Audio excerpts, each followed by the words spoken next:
This is now sixth simile, sixth of the 9 similes, which is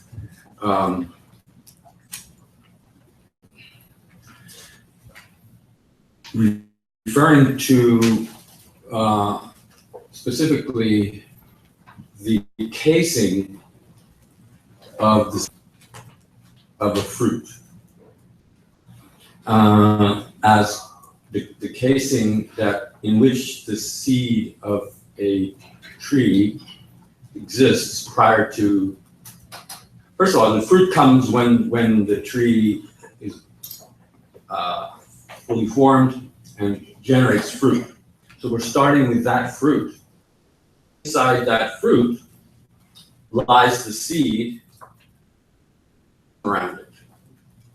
Then the thing that has a capacity to germinate into another tree lies inside the casing of the seed, the fruit itself, the flesh of the fruit, in the case of a mango, for instance.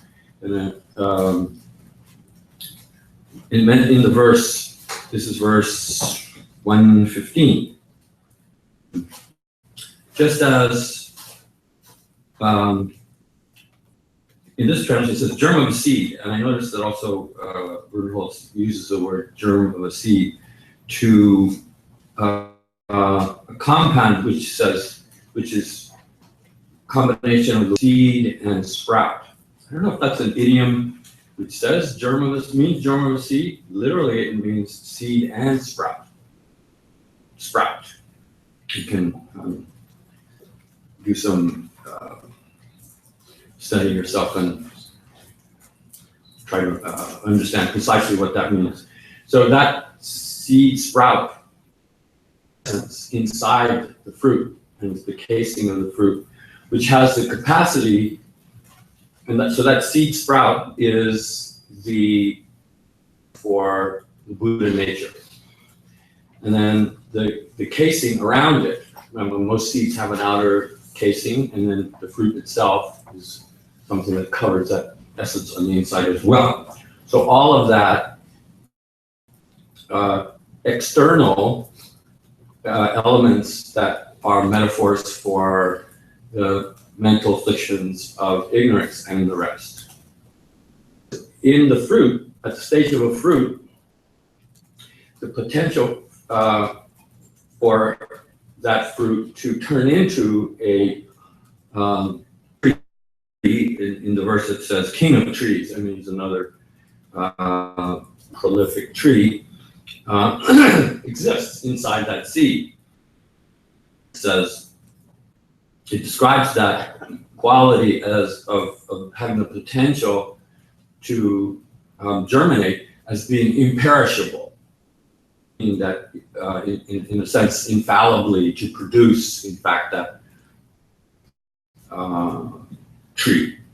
Then it says further in the verse, it says, then in order for that to happen, however, the seed has to be then external factors such as the ground has to be prepared, water has to be applied, warmth, all these external qualities that foster the germination of the seed have to occur.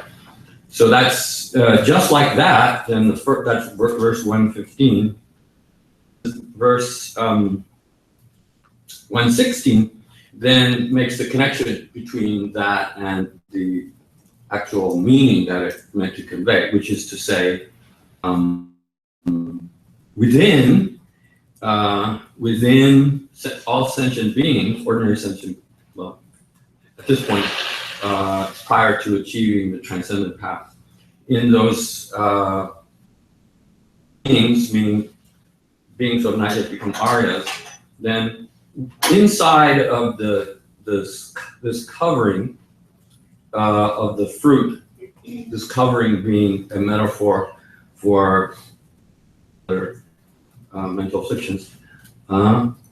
So inside that lies the, stated here, it says beautiful, it says pure. Pure is translating the word shubha, which means, that's very right, means that can mean virtuous, can mean excellent, can mean beautiful, can mean splendid. Dharma Dhatu is that the Buddha nature lies inside the casing, within the covering of the fruit and then it says that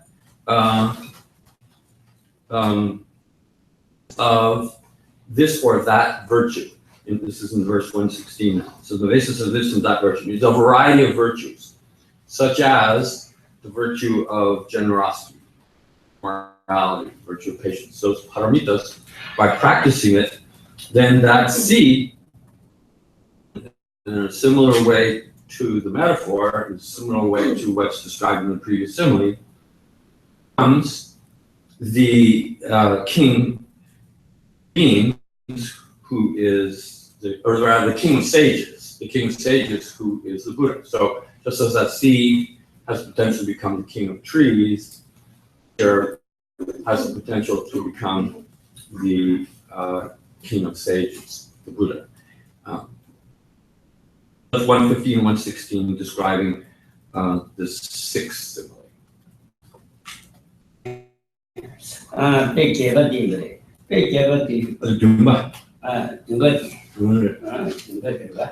So we're going through them and kind of just addressing the.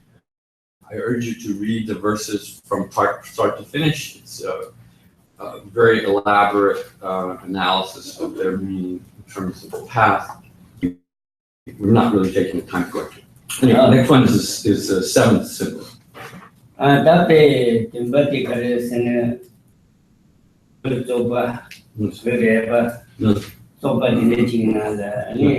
Rinpoche say Sui Kuch Shashina, Ngak Shayuna, the Habagiti Habumarva, Habumari, the Habumari Hama, but Kuti Tubumarva.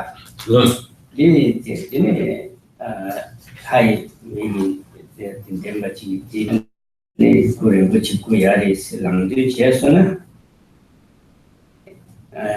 great passe, and good to river. No. In a she, around the Rinpoche good carson and she read it.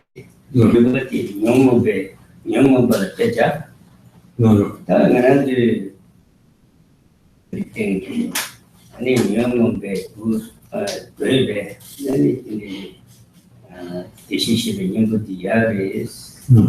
Lamdena, changing it up the Jampa did. That present charge, and the query young Balacha, then I could be singing Balacha, need to dinner, the much query is Lamdriting it.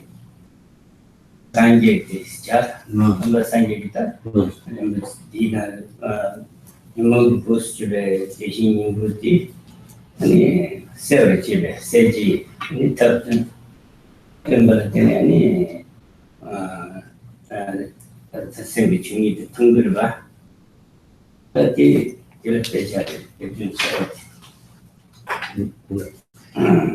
So then this is now verses 118, 19, and 120, these three verses. Are presenting the seventh simile.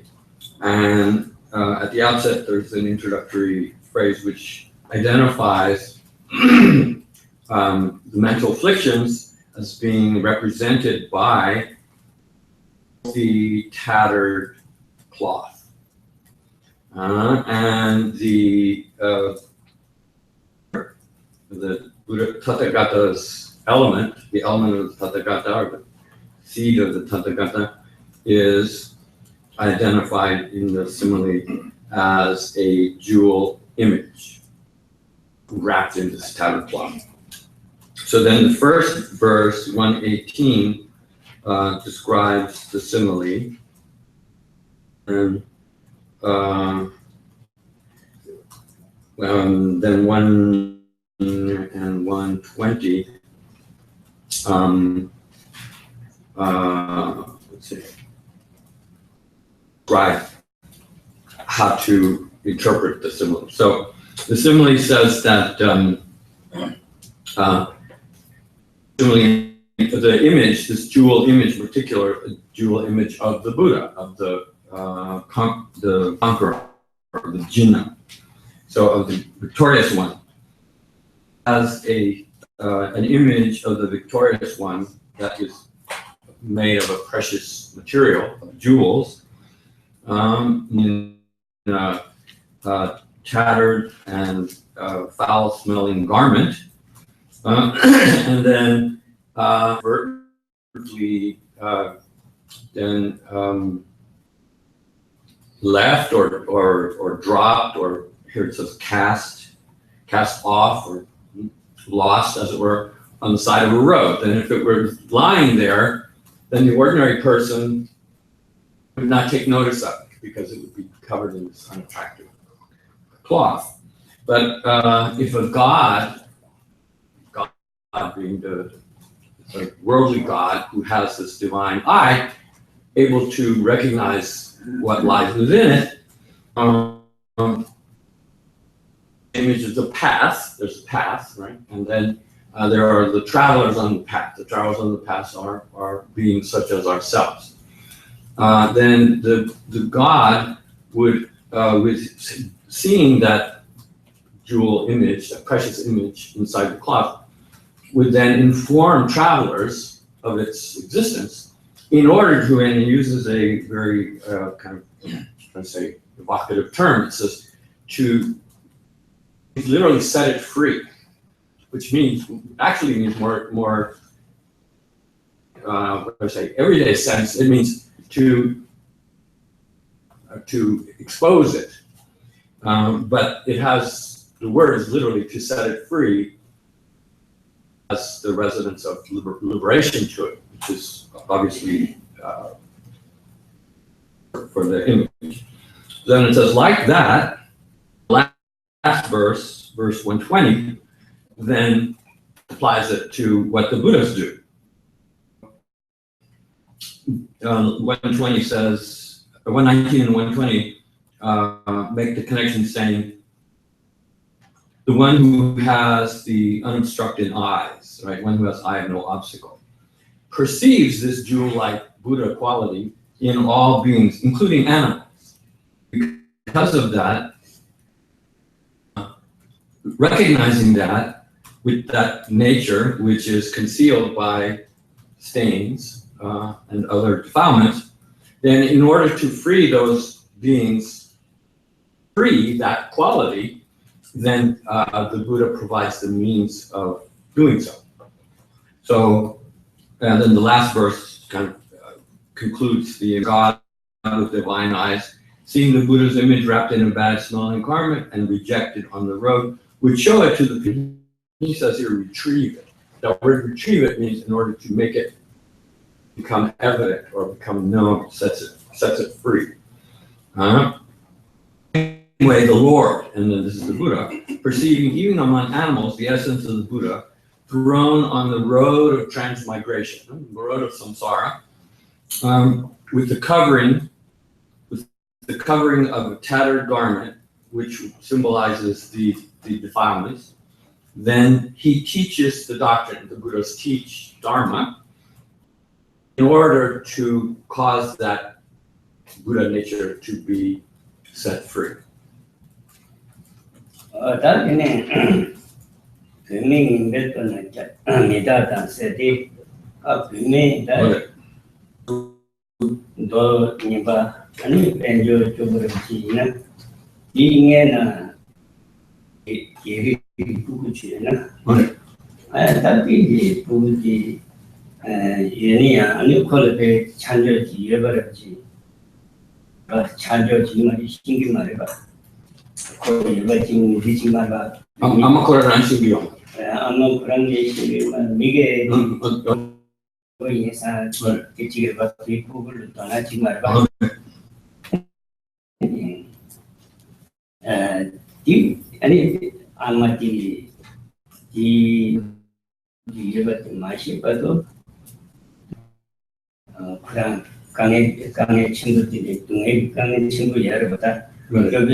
Okay, so now simile 8 is, each one of these has a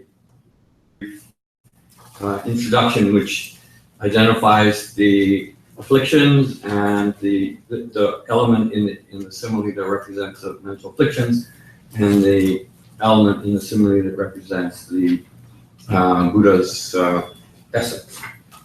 So in this next simile, then Asanga.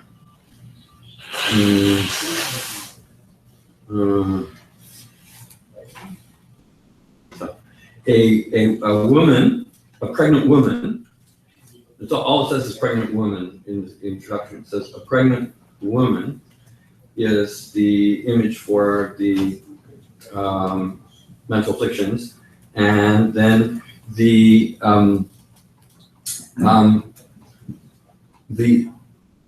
that lies inside her in the form of the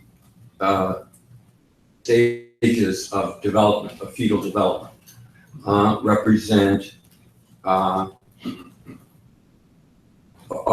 the embryo of a universal emperor, not just any embryo, but the embryo of a universal emperor is the metaphor for the nature.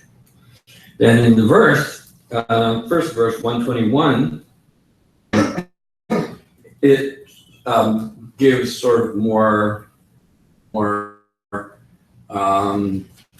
qualities to the nature of this practice. So it says, the woman is described as a certain woman. It says, suppose a certain woman is without protector, it says, without protector, meaning she is without husband, on her own, poor, then in a distressed state. We're staying like that. The metaphor also, anyway, let's leave it like that. Then it says, she is also unattractive and helpless, so to speak. And then she's also staying in a house, which is a house for those who have no protector. Okay. So that word of being without a protector applies two ways. One, her, and also then the place where she resides, so sort of like a home for women who are expecting, right? Then she says, carrying in her womb, she's carrying, or so the word is garbena, or nelgi. In Tibetan, the word garba itself, which is, for instance, the word tathagata garba, the word garba term can mean the womb. It can also mean the embryo. So here, the translator takes it as the embryo. As an embryo, the glory of a king, meaning this embryo is the embryo of a child that will become a king. Tibetan translates it as womb. It says carrying in her womb the glory of a king. And then, nevertheless, this king, this lord of men, the lord of humans, is not, she's not aware of it. She herself is not aware of the quality of the embryo that she's carrying. Then that's the first verse, like that.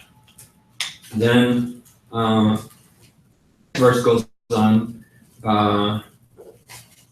to say, let's see, this is now 122.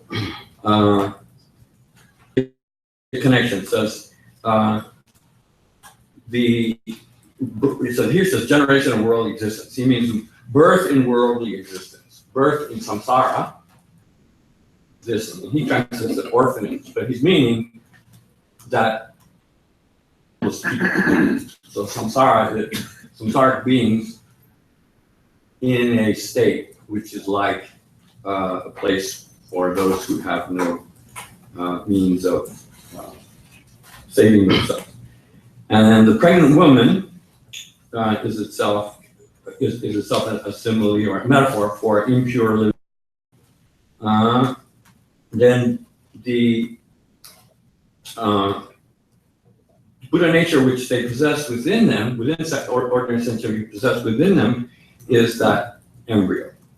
And then because of that, then this is verse 120, it says, despite their perceiving themselves as being helpless, that is the source of their protection. They have that protection within them without knowing. Like that. Then one sort of completes this. Just as a woman whose body is covered with a dirty garment, and she's someone who and experiences great pain, samsaric suffering, in here orphanage, meaning a place where people are without protection.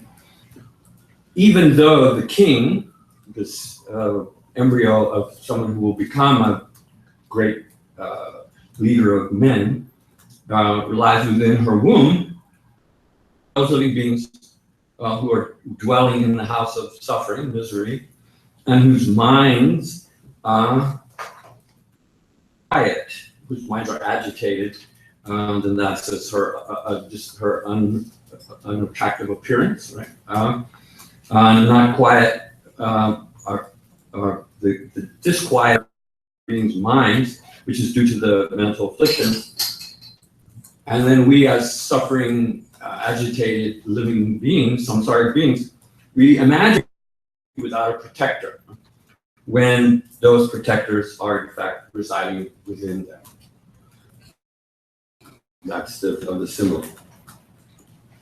Then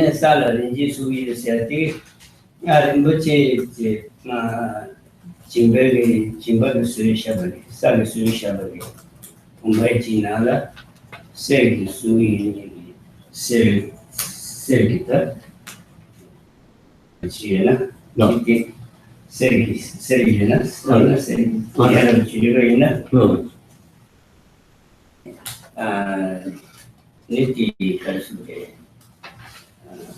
Gentida Satida Nit Karasuke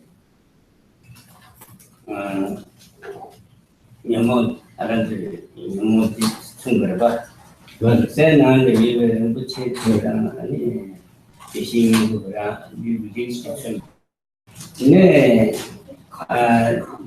Rikti Jiva Yasanki Jimne, Dine Habsuba Jiviti, Sayanagiti, Rinpoche, Yabahagosuna, Nisan Hatu, Jimbat Hase, Rinpoche, Jared Suburabina, Jidan, Rikti Jiviti, but Hase, Asasana, Jiviti, and Dine. Devo want to do it, Chiva. Devo want to do it. No, she did it.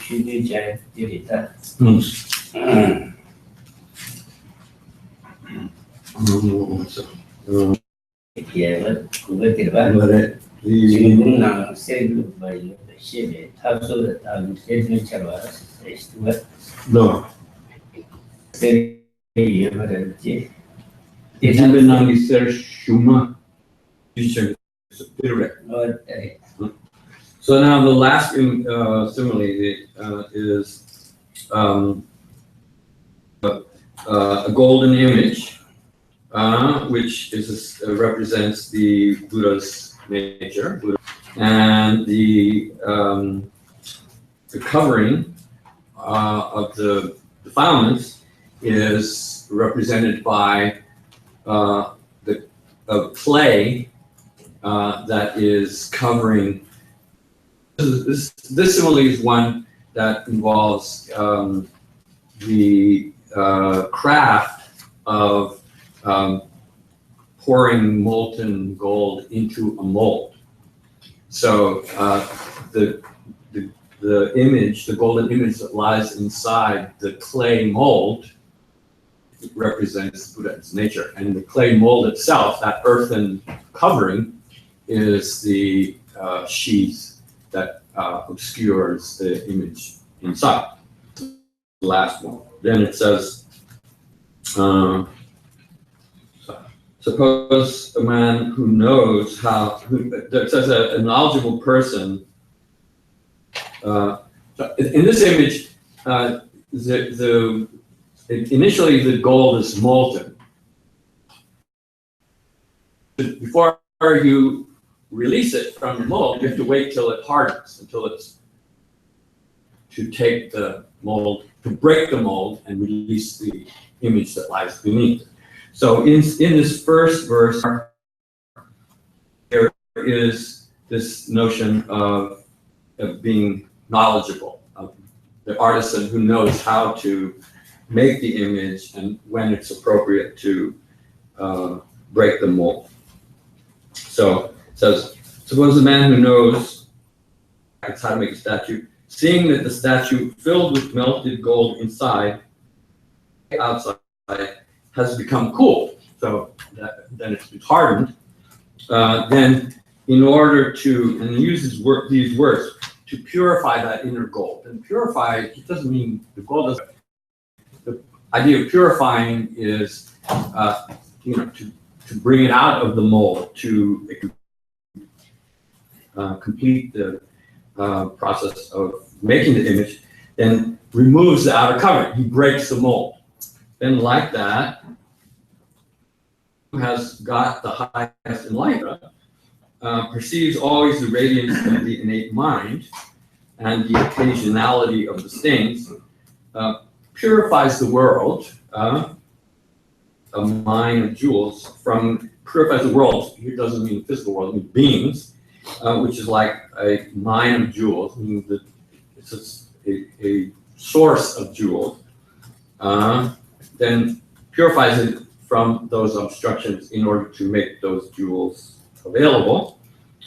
So therefore, then this middle verse then kind of starts to explain the meaning of the simile. Then the last verse is just as it kind of puts it all together. It says, just as a statue made of pure shining gold, within the earthen covering and knowingness, a skillful jewel maker would remove the clay. In the same way, the omniscient one, the mind, which is like pure gold, is quiescent, and by means of a stroke, which is the method of teaching the Dharma, he removes the obscuration.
So now, essentially, the similes have been briefly described. Prior to the description of the similes themselves and their interpretation, which is what this series of verses was, there was an identification of what this that represents the covering and the image that represents the Buddha nature, but not with great specificity in the verses that we kind of glossed over. We reach now 30. There's still a lot of verses that pertain to these 9 symbols. They're detailed. This is a very detailed presentation of these symbols. You can study them very carefully, and they're subject for reflection as well. It's not just this. So verse 130, in fact, identifies this particular form of defilement that is represented by these 9 images. So we have the first one that I can rattle off all 9 of them, and I don't want to have time to do it, but just the first one is the petals of a lotus flower that has wilted. Trivial form is covering an image, covering the Buddha, right? So that in particular, that is, then if you look in verse 130, now each of those are being identified. It represents the innate form of desire. The first 3 defilements are hatred and ignorance in their the underlying potential for those 3 defilements to become manifest, right? Bhagalan means the dormant seed the defilement arrives. So the first 3 coverings represent the dormant state of desire, hatred, and ignorance. The 4th simile, the covering, represents all 3 of those, desire, hatred, and ignorance, in their manifest form, in their full-blown overt form. Then the fifth one, the fifth simile, represents, in particular, the underlying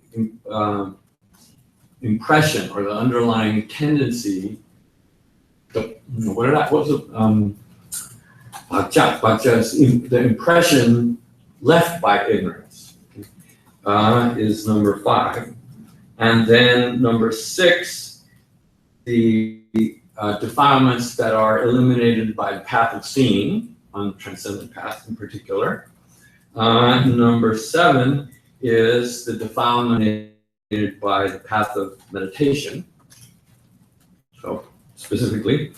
And then number 8 is the defiling elements. The bcos and the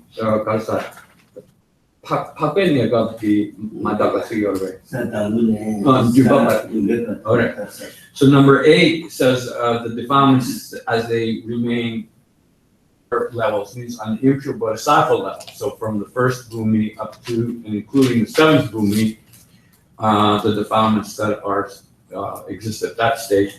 And then the last one is the defilements that exist on the so-called pure stages, which is 8th, 9th, and 10th bhumis. One of those 9 similes has a specific referent in terms of the mental affliction. It's not all of them, right? And if you reflect on them, in fact, do elaborate why that image is used for those particular defilements, it's very beautiful. 가상 이제라신 유승세한테 있던데 아주 되게 샤스나 하여튼 이 말이 바자 요따를 chen 게 이제라신 유승세한테 오늘의 전체적인 이 진짜 애들 가지고 이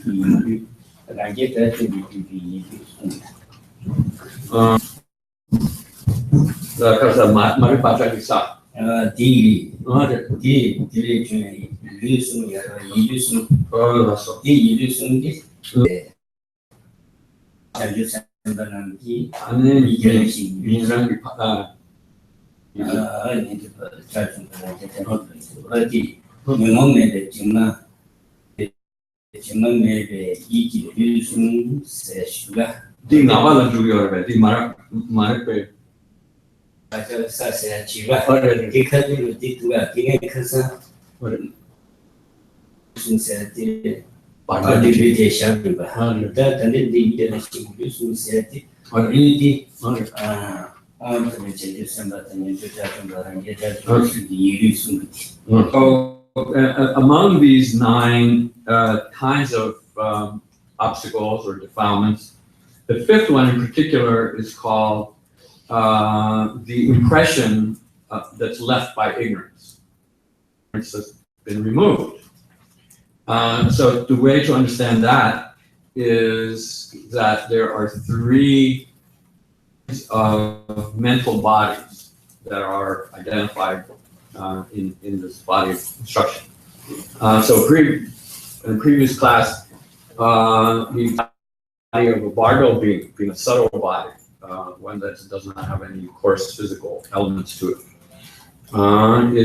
was described as giving us of what this mental body is like.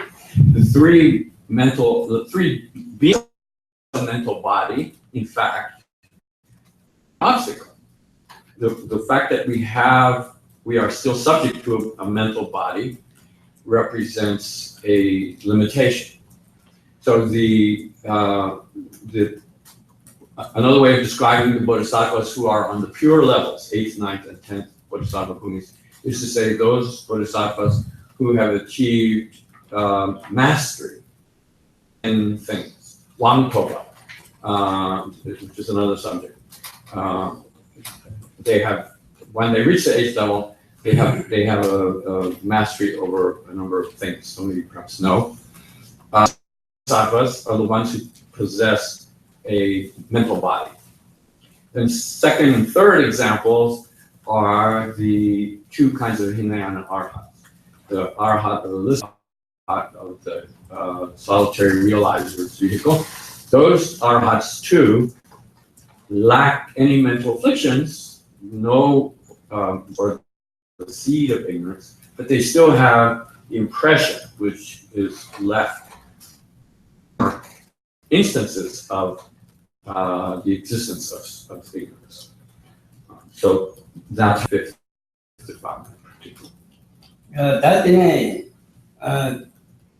shetarche, presenting shetarche. That sumba come doji yuji sheba says to come did any come to the reason. Down on your way.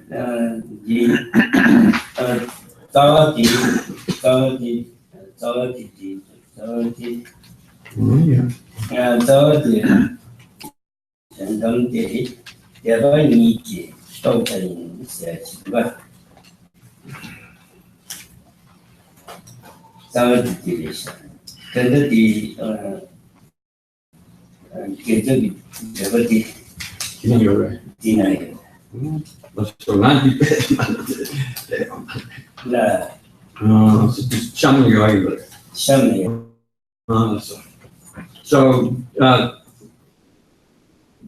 now the verse 130 identifies by name those states, those 9 types of states. Then a whole series of verses, we're jumping, is then the description of how those images, those 9 states. So let's see. I'm looking at 143. Already, so from up to 143 are a kind of description of those the elements of those similes that represent or to their connection with those particular states, how it's to be understood. I urge you to read it, very interesting. The Rinpoche says then there is a corresponding set of verses which describe the gotram. Yeah, that was the subject. That is Gyumed. Come this. Talking. Only the Khensur shared this. Like Susu Togres, the teacher the young. Teaching to rnam bstan Dogchains. Sevatana, Shalamakin. Magaroim, Magaroim, that is, and the March. Or Ranjan and the ready. So now what just says placed in the root text, still in the first chapter. He's now jumped to the verse 153. That the come talking. So starting at 153, it begins to describe persons who gain realization of that Buddha nature. Now, verse 150. The highest truth, the kinds of individuals to whom, okay, I don't want to. So we're going to start talking about this. I think it's the Ranjunam Gitanam Oh, there. Ranju Sange Namkis, Ranju Sange. All right. Some Sober the running number of a Sangiava, Ranju Sange, and number Ranching the Tomba this. Simulation Tombati, Neduda, Ransangeta, Susuki, Kajidan, Tibala Satu Shube, Asakari, Tobacha, Yigi, Deret of the Tobacharis, no Asakati, Tobarim should choose just around Tobacha, yes, touch it just around it. Let them get the Debat to get over Yari. Should be just around it. Tobayama is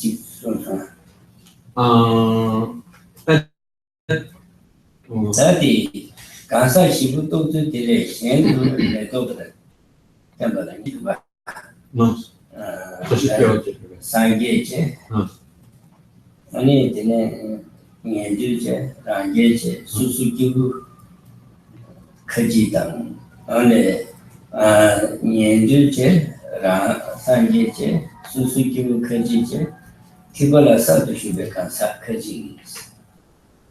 Tonyeti, she did Yavani Toja initiative, Kasashi, Sosokyo, Tepala Sadu Shupa, and Ranged and Yinture. But don't be as together. Don't get it to believe.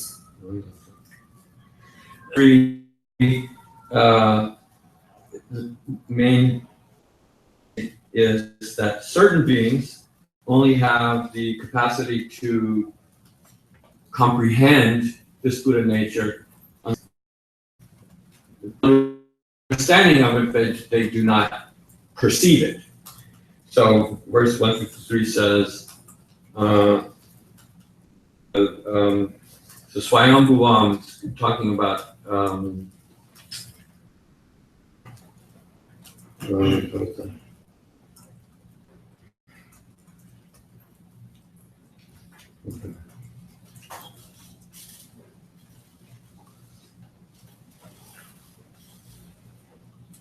right. The highest truth of the self-originated one. Self-originated one is a phrase for the Buddhas. Then that highest truth of the Buddhas can, by four types of beings, can only be understood by describe them as being without the ability to see it. And they are like blind persons who cannot see the sun. The sun in all its blazing glory, blind persons cannot see. Similarly, the ultimate nature, Buddha nature that lies within, four kinds of individuals have the eyes to see it, so they can only reflect upon it based on their faith. And those four individuals are, yes, the Bodhisattva who is new to the path, who has just entered the path, who's generated bodhicitta, and then the Hinayana, the two kinds of Hinayana arhats. Interestingly, do not the Buddha nature as Buddha nature, perhaps we should say.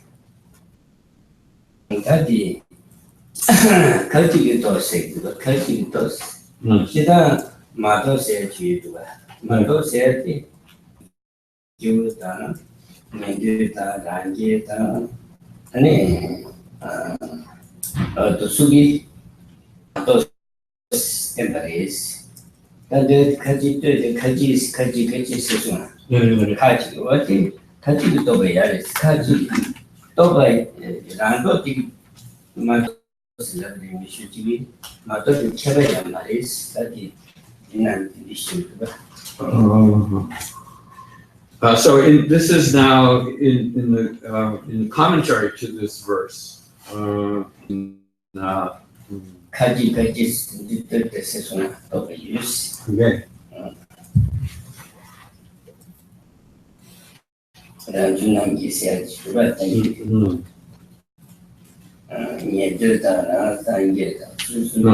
So all of those four categories of beings cannot perceive the Buddha natures. Certain of them, because of those four categories of beings, non-Arya, newly entered into the Mahayana path, and those two Hinayana arhats, then certain of them, based on what those four categories present, are incapable of understanding the Buddha nature. So this nature of that description is discussed in the commentary following the commentary to Asanga's text in the Indian. Oh, that is that So Rinpoche said that in the commentary, in the Tibetan commentaries, for instance, there is an important distinction. Debye Jenrang Triki Jenrang. Debye Jenrang means those who proceed on the strength of faith, proceed on the strength of Dharma, means on the strength of knowledge. And those distinguishing practitioners on the basis of the sharp faculties rely more on faith. Faith is then a sense spiritual progress, rely on what they are taught by others, and not what they can determine on their own. And those who proceed on the basis of their knowledge, they hear what they are taught, and then they attain some personal realization with their wisdom because their faculties are sharper in that regard. So,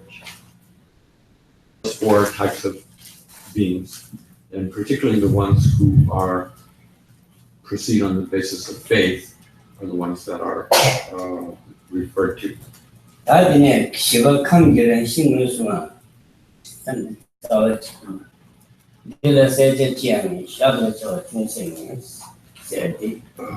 Oh yeah, this is a very famous verse. Okay, this is verse 154.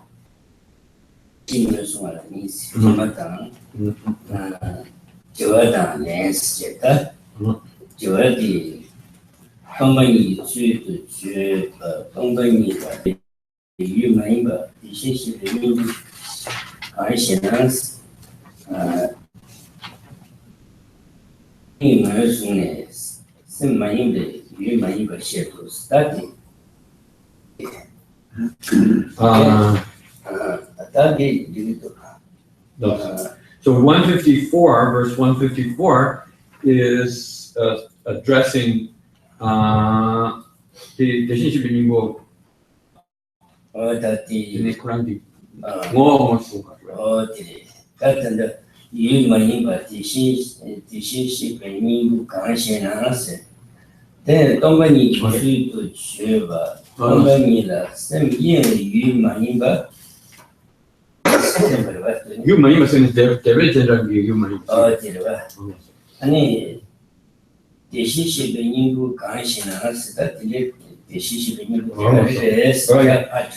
Okay, so just to make the transition, so the previous verse was saying that this radiant nature of the mind that cannot be perceived, as the sun cannot be perceived by those who are blind, and which cannot be perceived by these, is not an object for types of beings in particular who are subject to various limitations.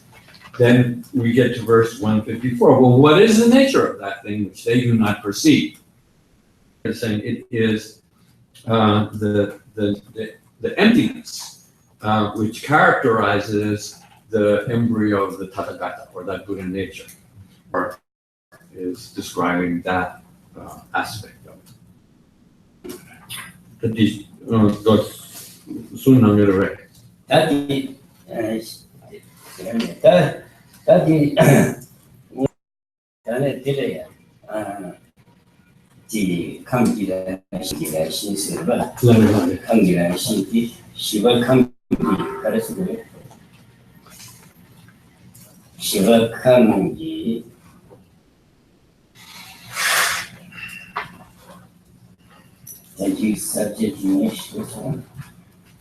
So with 154, just while we're just finding his place, it says the nature of this constituent element is to identify that. This verse says, here there's nothing to be removed, nothing to be added, as it is, and he who sees the truth becomes liberated, to be removed, nothing to be added, nothing to be acquired, but to be seen as it actually is and always has been. And the one who sees that true nature is the one who liberates.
The future participle, to be removed, something to be removed.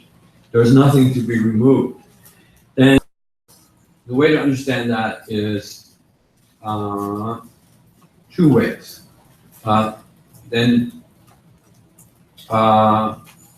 The mind's true nature itself is that existence, and that is what we're trying to perceive. In order to perceive it, we have to overcome the false notion is self-existent. So the self-existence of the mind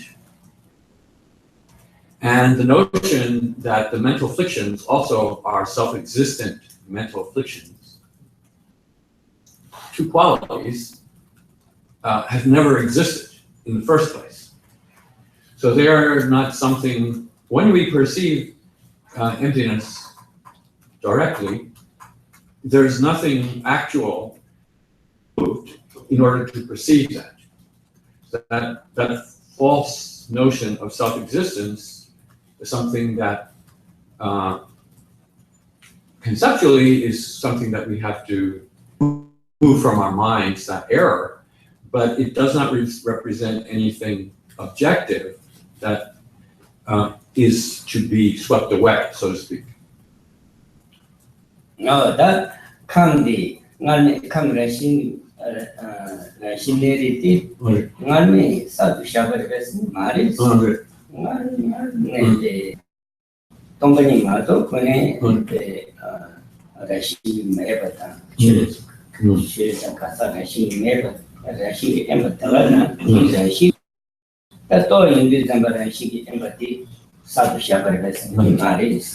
So both of these are future participles of the word, of a verb, which means. So one prefix means bring about removal, and the second prefix means existence.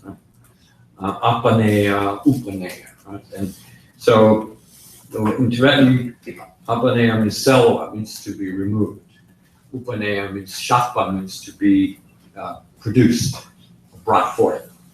In order to achieve the realization of emptiness, then that emptiness itself, ultimate nature is realized, is not something that creates, not something that by our realizing it, then something to come into being.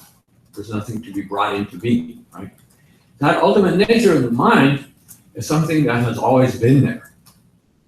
We do not produce anything. We don't need to produce anything in order to realize it. We don't need to remove anything in order to realize it. 하긴 양가니들 양가tas 양가톤의 number 2 세트 여기 타와티까지 했으면 아니 출가사라 신메도 또 타와티 is. So then we have the second half of the verse, which is in terms of what you have to accomplish in order to realize it. Then you don't have to remove anything. You don't have to be. It's the first half of the verse. Second half of the verse then starts out by saying it's the thing that's to be seen, reality. It is what actually is. Then that is Yangdak Ni. In Tibetan, Yangdak Ni means it's true, what is reality. And then he uses an adverb of saying, Yangdak Par Thomas, you can say. Yangdak Par means truly. As it truly is, that's what needs to occur. And then finally it says, Yangdak Toma.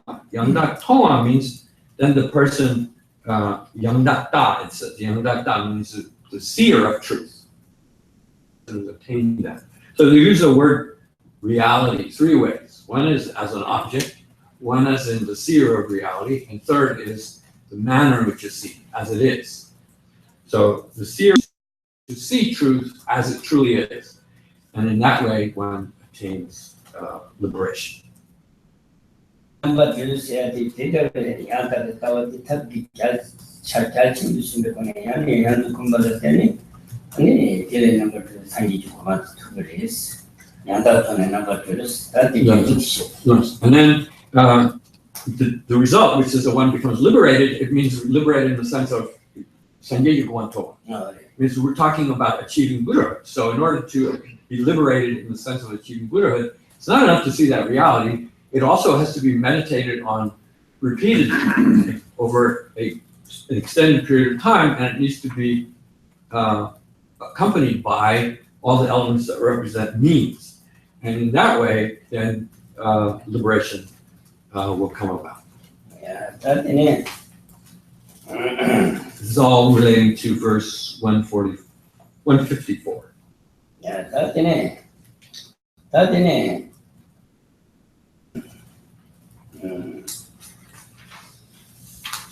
Yeah, 인지 okay. 단위가 옛날에 그냥 저거 미는데 단위 마신에 단위가 셈신 단위 과바티 So then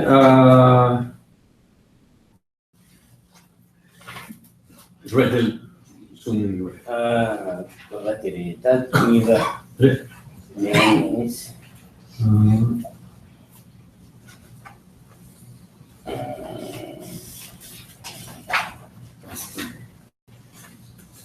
government the government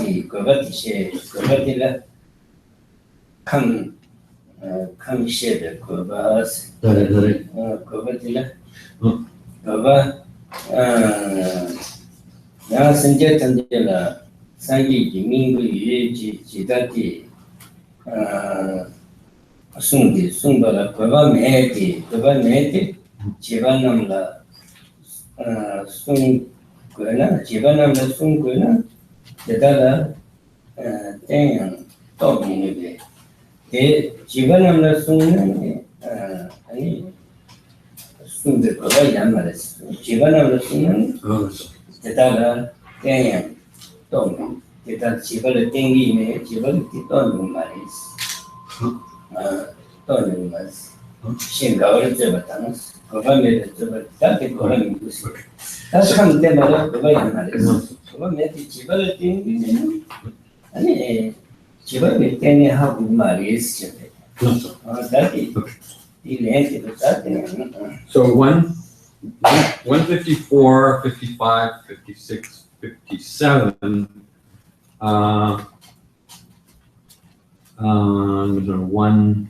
Sorry, 154 and 155 in particular.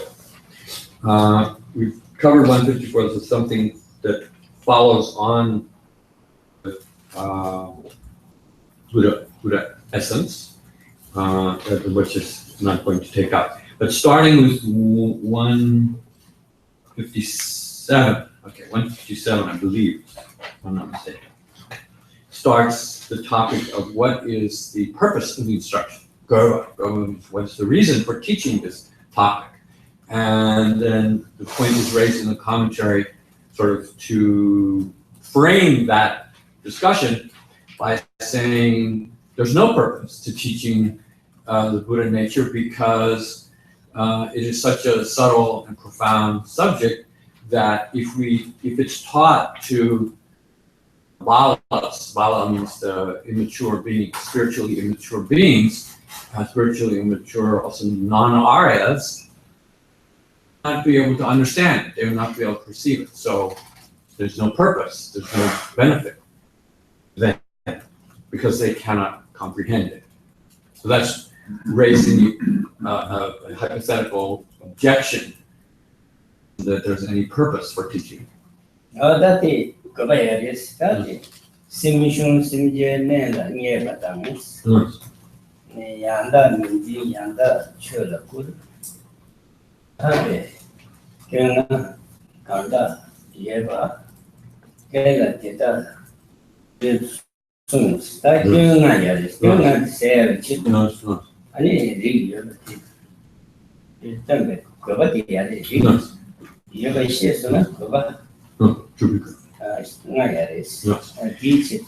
So now in verse 157 identifies the 5 specific faults that are to be removed by this instruction. They are sen shumba. Sen shumba means a despondent mind. Here it says depressed mind, but it means to be despondent, to feel life is hopeless, for example. Then second fault is semjen mela nyeva. Semjen mela nyeva means those beings who are less inferior to oneself than to feel contempt towards those who are your lessers. That's the second fault. The third one is Yanda Mizimba. Yanda means Yanda. Let's see, what does it say? Oh yeah.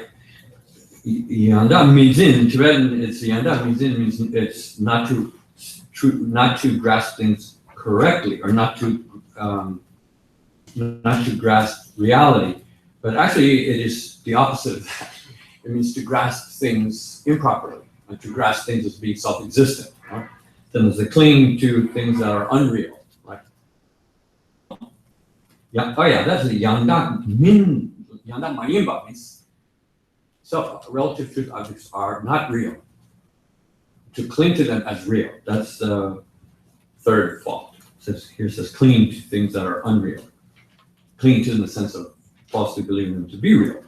Then the fourth one is then so this is your Buddha and Abhuta. Buddha means what is true.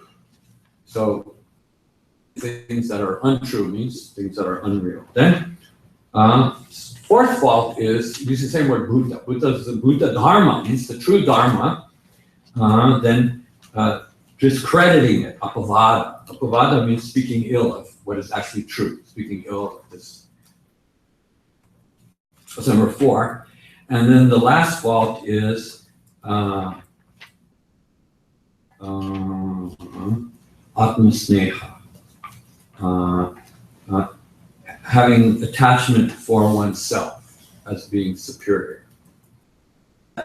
That's what I'm going to do. No. Chanju cho same give a cake, la sangi, Ling, Lana made the Chanju. So many young but should be same did that. No. Chanju cho same give a cake, the Caribbean, Mother, and Sangi, young, it's never yes, Lana made Chanju to the Tom Marine, Lana made the Chanju to Marine, same sugar, yeah, the pang, No. and it Dana, No. the pang. No. Chanju cho same give No. So, So, regarding the first fault, which is essentially the fault of despondency, which comes from not recognizing that one possesses the capacity to become enlightened. Recognizing that, feeling that one is incapable, then one will feel Buddha is something which unattainable by me. You teach this subject to beings, then that despondency can be dispelled. Develop in them faith in themselves that they have the ability to achieve enlightenment. So that's one purpose, is to overcome that flaw or that hindrance. Chanju cho the same give a Kaji, Sanjay Tamjala Sangi, Madonna, Madonna, Chanju Samba, Tagi, Chanju Tonella, Sanjay Shangi, 2 minutes, Yambo, Sanjay, Nambala, never found. Other Chanju cho the same give Kaji, yes, I get from the village. And then send it from the subject to the send it up. Glacial Sangi, the Yoga Ham of Chet, and then Ning Chevrolet, Ning Chevrolet, the sound gave a kitchen. Sanjay shelling in chess and then I keep in the which you and you get it. I gave you to put this the which you put giving the years as together. Then it's Sanjay years. Sanjay Sanjay Sanjay years. Generally, kit of which they are. And image Maris or Daddy. Image Yadi, Sai gave Judge to the cage. Judges and the children just to the cage. Children just to the cage cherry. So the second fault, in particular, the fault of contempt or then looking down on other persons by virtue of the judgment that they are somehow inferior. That fault is one that can apply particularly to those bodhisattvas who are engaging in the bodhisattva activities. And the person who is subject to that fault, then for that person, it is to achieving the goal of Buddhahood itself. In the sense that the person who is a bodhisattva might think to himself or herself, I have the ability to achieve Buddhahood.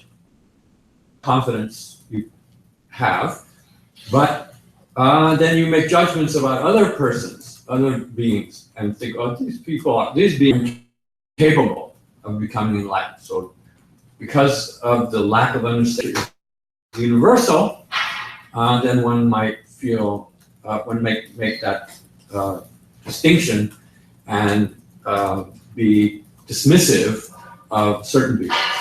So that then becomes, for the person who is seeking enlightenment, to being able to attain that in his or her practice.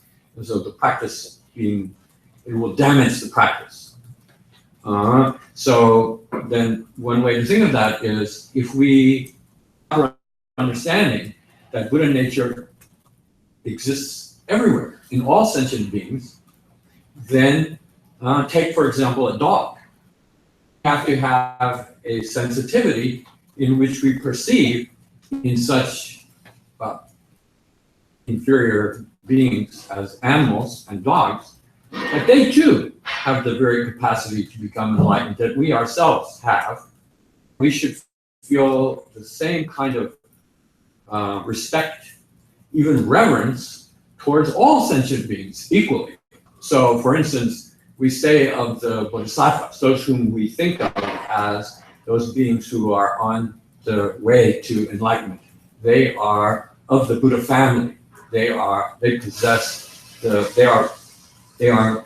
the lineage of becoming a Buddha, and therefore, they're Bodhisattvas, so we feel great respect for them.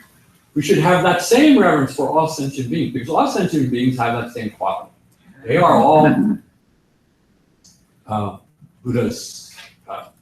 They have the potential to become a Buddha, and so therefore they have that lineage. They are therefore a kind of Bodhisattvas. They have that. They are of that lineage.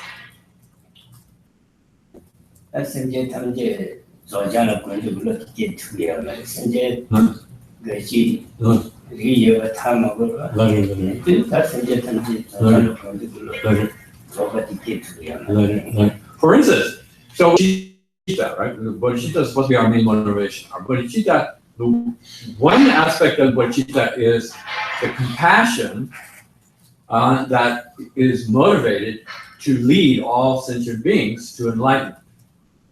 I believe that all sentient beings are attaining enlightenment, then that sense of compassion is not going to be perfect. It's not going to be adequate to the motivation of seeking enlightenment. But if we understand Buddha nature, then the compassion for the suffering that beings will be enhanced by the realization that they also, despite their suffering, have the ability to become enlightened, and therefore it strengthens that compassion and makes it, fulfills it the way a bodhisattva should have it. That in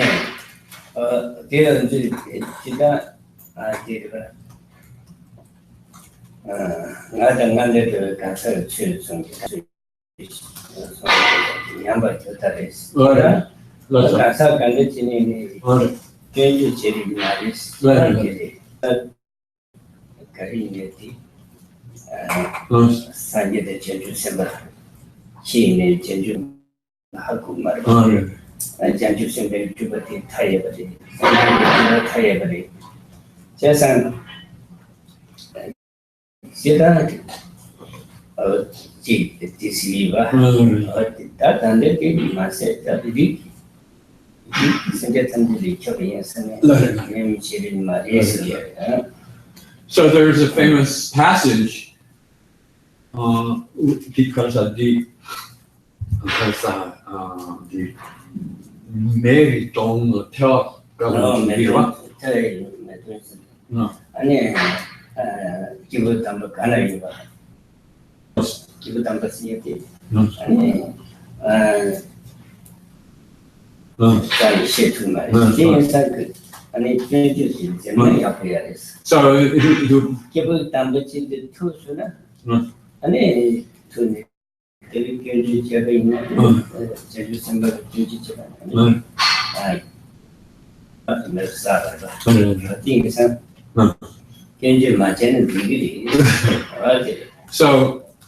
So this point that was just made was saying you have the compassion underpinned by the conviction that you're going to, Gurva means to place all sentient beings in enlightenment. It means you're going to bring it about that they attain enlightenment. In order to have that conviction, you must believe that that's possible, that all sentient beings can be led to enlightenment, and then you are going to cause that to happen.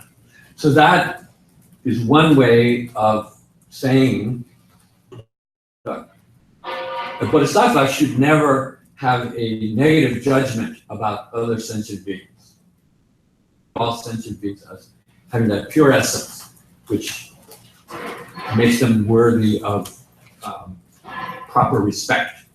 Another way to describe this tendency to make judgment in others, there's a very famous sutra passage in which the Buddha says, only one such as I, meaning the Buddha himself, has the ability to be able to take the proper measure of another person. Anybody else who tries to do that has the potential of making a grave mistake, doing something that will be very. So, for instance, because of your clouded mind, the person and judge them wrongly as being some kind of unworthy or flawed by your own mistaken judgments. And it may in fact be great Bodhisattva.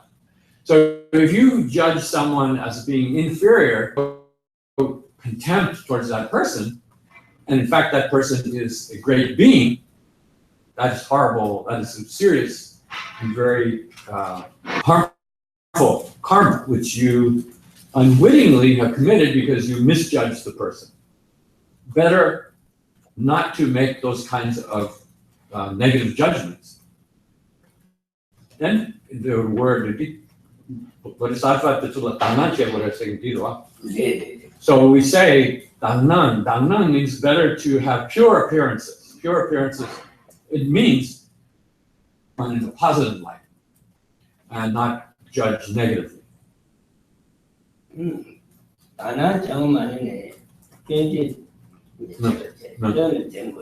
So even if we cannot, the Bodhisattva, that's a very big ideal to develop Danang. Danang means pure appearances. It means to be able to view all beings as flawless, in fact. A hard thing for people to do. Most people to do. Then, so you even if you can't rise to that level, then at least you shouldn't make critical judgments. You should avoid judging others as having faults, which is then viewing them as being flawless. The opposite of that is to make negative judgments about people. Oh, this person has this fault, this person has that fault, this person has that fault.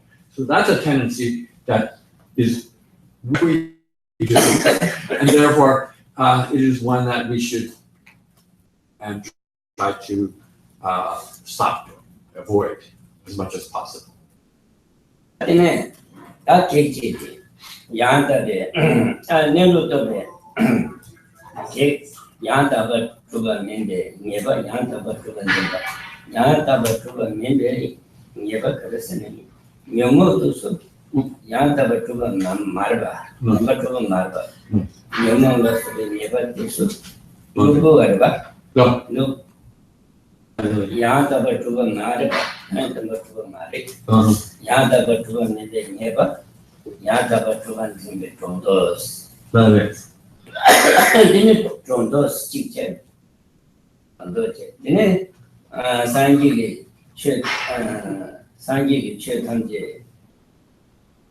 Yoga never say that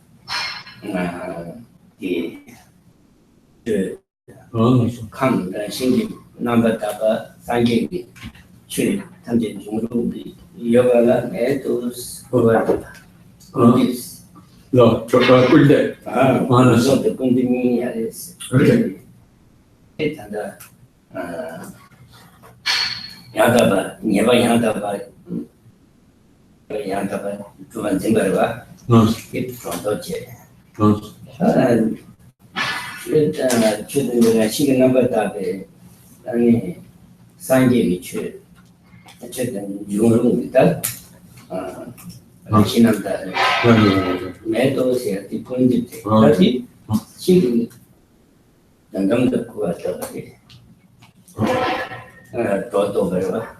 Nandam Rashi Gyumed, Rashi Gyumed, Zimbarwa. Gondo. Gondo tibi. Okay. Digi, Sangi Jubuchi, Yama Resne, kuwa tabari. Okay.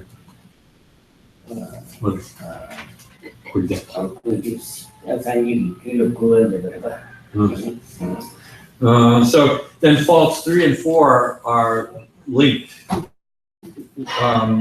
Using the word to be real or to be true. The first one is untrue, the second one is then true. So those things which are untrue, those things which are not self-existent. Then mental afflictions has the quality of falsely ascribing or falsely attributing or truth to entities which lack it. Right? So that is unreal things as being real. And that's a form of then falsely attributing something to an object that it doesn't have. The third fault. So that's a fault to Mahayana practice. Then the second of that is then those things which are true in the sense of not simply talking about emptiness, but particularly emptiness, that's what's real, what is actual, then to mistakenly discredit or say that it doesn't exist, then that's the opposite of something falsely, and this is taking away something which is actually should be recognized. Is then to discredit, and in particular, the existence of Buddha nature. That Buddha nature is a form of ultimate truth of the mind. So then this is described as that Buddha nature is what is the ultimate source which allows Buddha's qualities to occur, to be developed. Then if we discredit that, if we deny that as being true or reject it, then we are discrediting ultimate truth. That name give a good Darshin Jawatan. Darshin Jawa. Shaju cho the same give a good Darshin Jawa. River Darshin. Tambu Darshin Yamji Ponkurva.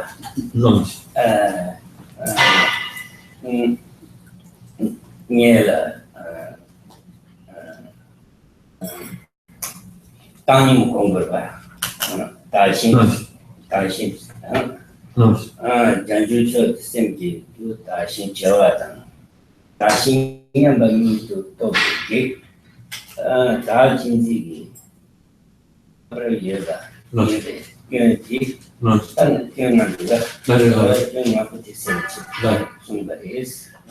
the last one, then Dāla means attachment to oneself, and then as Sattva means to as superior.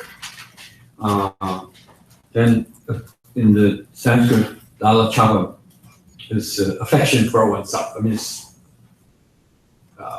attached to one's own importance, so to speak. So in order to develop the proper Mahayana attitude, we have to replace that. We have to exchange for oneself, in exchange for that attachment to others, right? To place others ahead of oneself. Then that is but before we can do that, before we can replace selfishness with altruism, the preliminary that needs to be cultivated in order to do that, is to see oneself and others as being of equal importance, which means not to distinguish between oneself and others, and recognize that others are as important as one's own. A difficult notion to see the suffering that others experience, of it as being in any way less important than our own suffering, and therefore our consideration. And if you have that kind of equanimity, so-called equanimity, go even beyond that and place the aims of others and the needs of others ahead of your own. So the fifth fault is the condition in which you are placing yourself ahead of others, self-cherishing mind.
So there are 2 points here that are addressing of the teaching, why it's worthwhile. And prior to, we've been talking about 157, which is describing the 5 faults we eliminate, and they are the reason why this teaching is given, in order to overcome those 5 faults. And so in the commentary to this text, the lead-in to this verse asks to cognize in as much as it's not fully accessible even to the saints of the highest rank, who are characterized as being completely free from attachment, then what is the use of this instruction to ignorant and ordinary beings?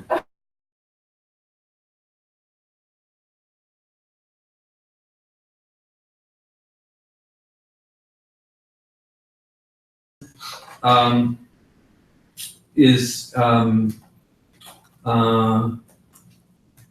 something relating to the fact that in the Prajnaparamita Sutras, this point is not taught. And so what, and yet, so I believe the implication as well, are the Prajnaparamita, something like that.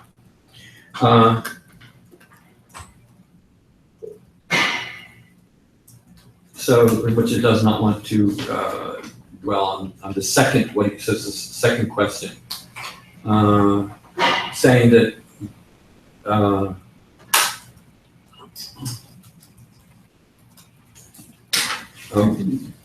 This is verses 158.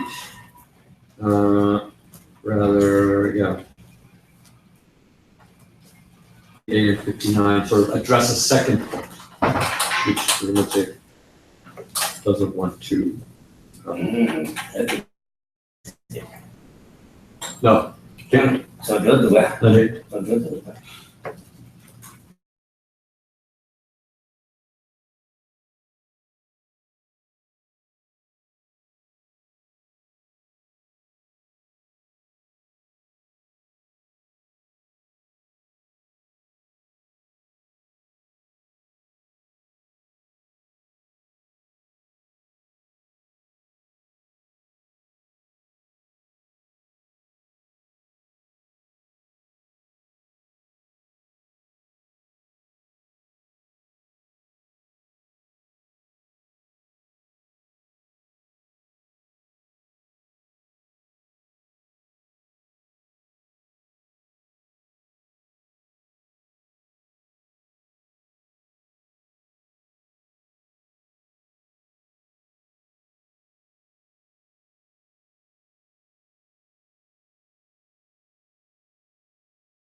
Are two points. What's the disadvantage of lacking the opportunity or failing to hear about the Buddha nature? And what are the benefits of hearing? No. Come to the planet. No. That come to the limited and teacher. Come to the planet. Doada, Jampa, Okay. Shirley, she Jamiki, Chonaki Telani? And the Kanamato makes Sanjay Tangela, Sanjay, Taba, Sanjay Tangil, Boa Geva, Sanjay Shana, Jampa, Guiva. Never and she can get it done. Sanjay Chetan, the Piran of Ishimata, Ishima Shebe, and what something given Guru. That it does it shed as a woman.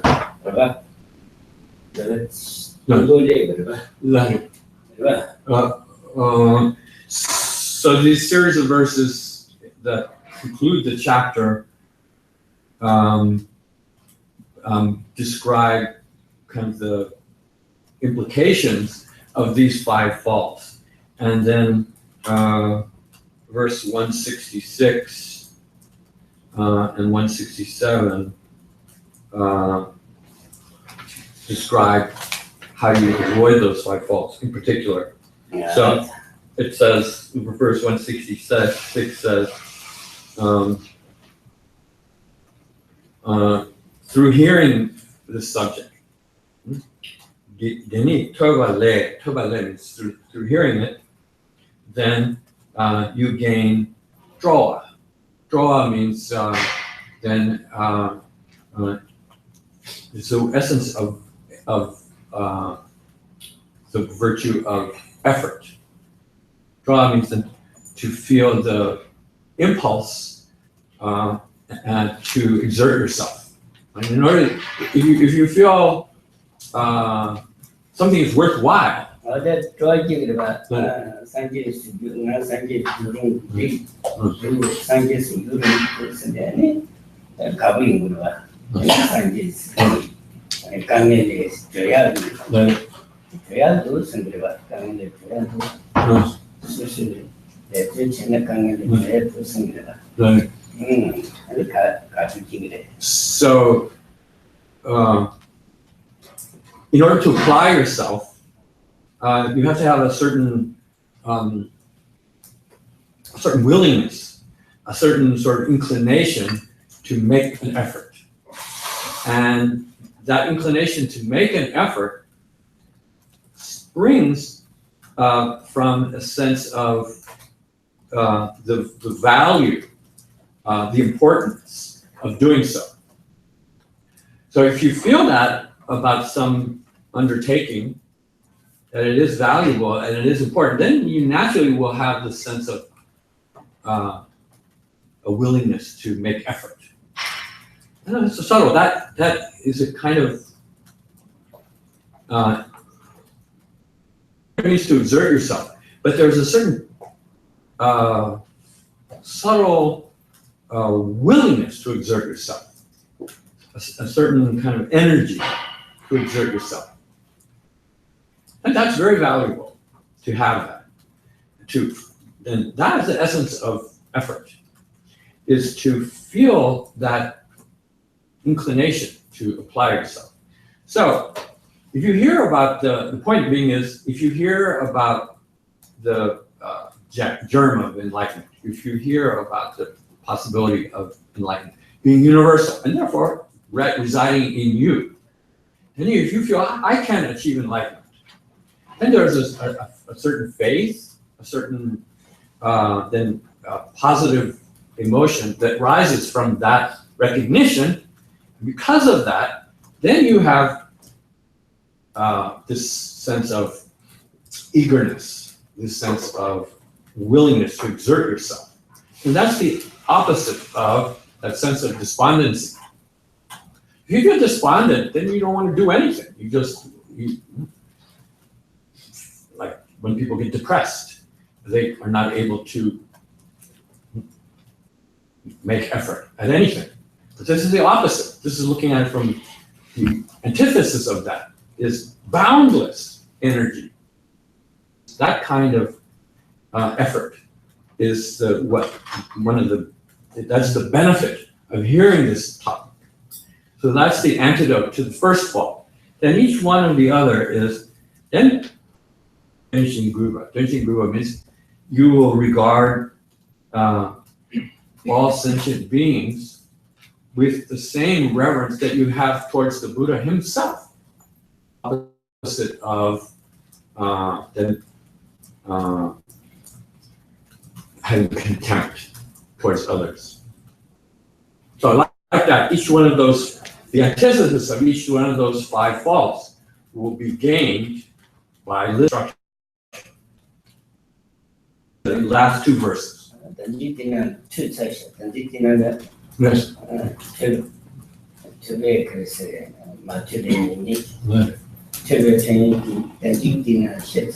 So this is already implicit in what has been said. When Rinpoche explained those five faults, and those five faults represent the disadvantages that you will be subject to if you fail to hear this subject. I said if you do hear this subject, gain the benefits that come from hearing it, which is that you will have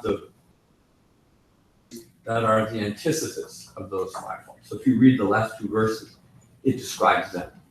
Yeah, that's. So there was time for one question.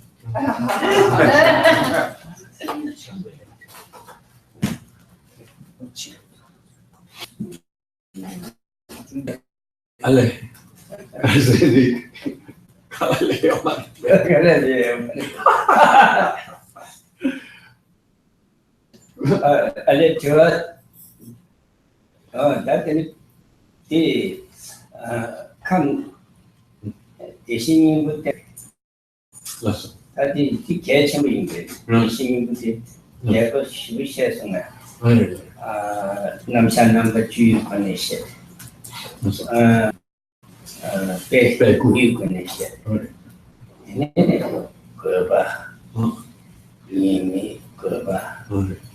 Okay,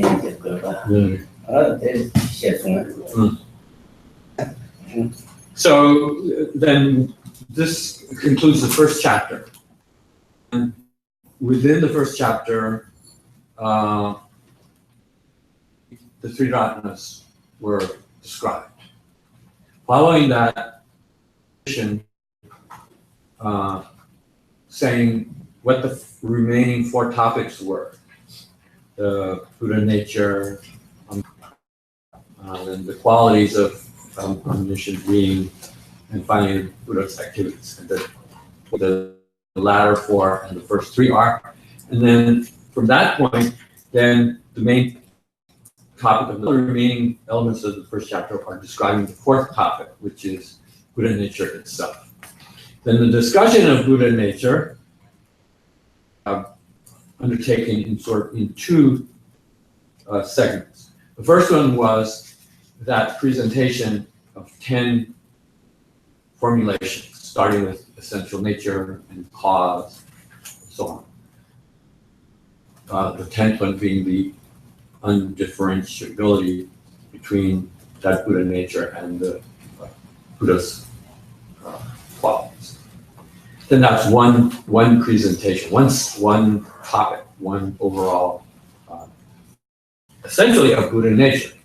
Following that, then there's another discussion, rather lengthy discussion, that's based on the that are in the Ratnagotravibhāga Sutra. We addressed them to what they consist of and described what the 9 particular obstacles, those adventitious that are not inherent in Buddha nature, but which are that are the covering for that Buddha nature. If you read those 9 similes are discussed in great detail. Each one of them represents a different stage.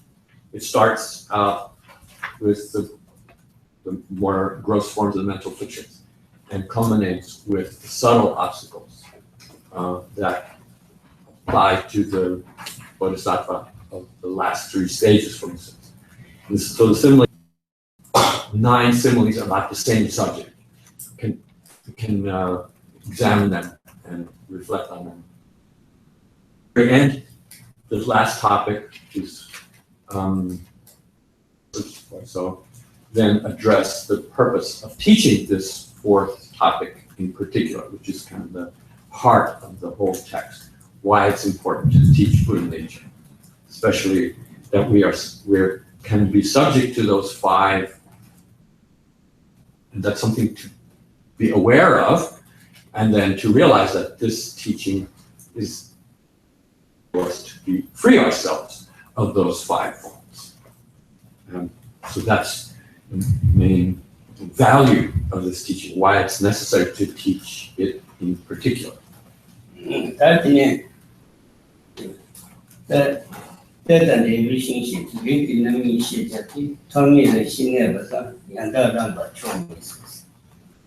Yeah.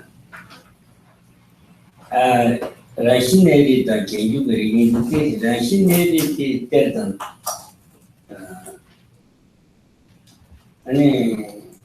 can you believe in Jevishin city, Jebu Union, I'm the Jebu Minute, and it's Jevishin Shins, Linking initiative, Tommy Rationality, City, Rationality.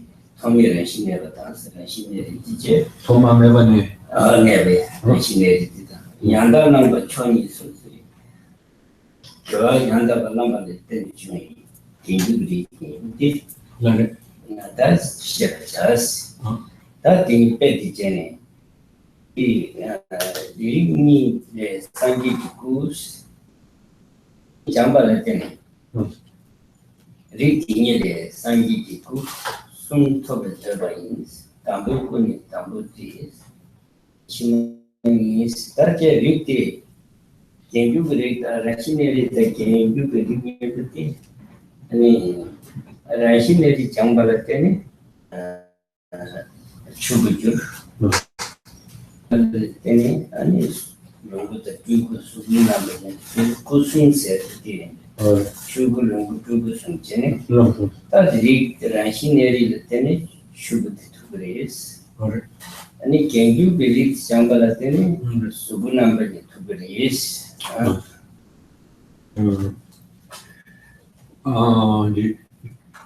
Doctrine on the way.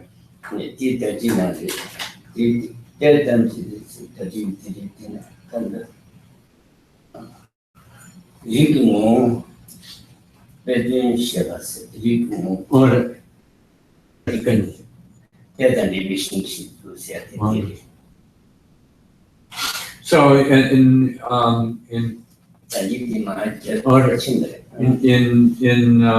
Gyusa's commentary, there's a kind of summary of the subject of the Buddha nature, and it's this summary point it relates to those similes. There's a reference to the treasure. For instance, one of the similes was the treasure which is buried underneath the floor of a person's house. Is should be understood to be a reference to the innate form of the Buddha nature, the mind's emptiness.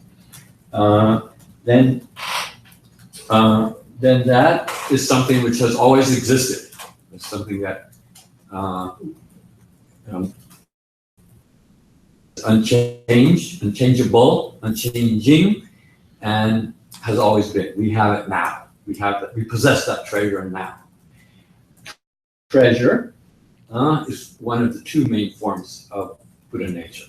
The second form of the Buddha nature, or the spiritual lineage, especially Mahayana spiritual lineage, is the development of the spiritual. And that developed form is like a fruit tree. Then a fruit tree is then something which has produces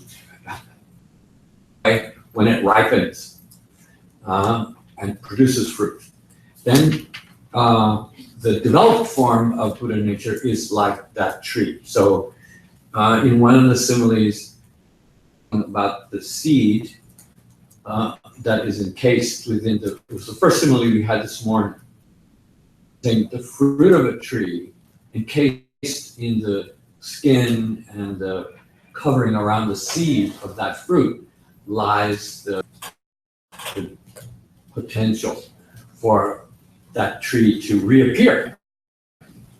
And so then when that seed is planted and is cultivated, and when all the necessary conditions for it to thrive occur, and when you cultivate all the Mahayana virtues, then that in fact can develop into the king of trees, right? And the king of trees was, in the interpretation of that simile, was compared to the king of sages, meaning Buddhahood. So tree then particularly refers to the developed form of Bodhisattva, something which has to those are the two sort of aspects of Buddha nature. Then among those two, between those two, then the innate Buddha nature, the developed form of Buddha nature, are the causes or the potential for attaining kusum, right? The Dharmakaya and the two Rupakayas, the so-called some enjoyment body, or Sambhogakaya, the divine form of Buddha's physical aspect, and then the Nirmanakaya, which is the emanation body.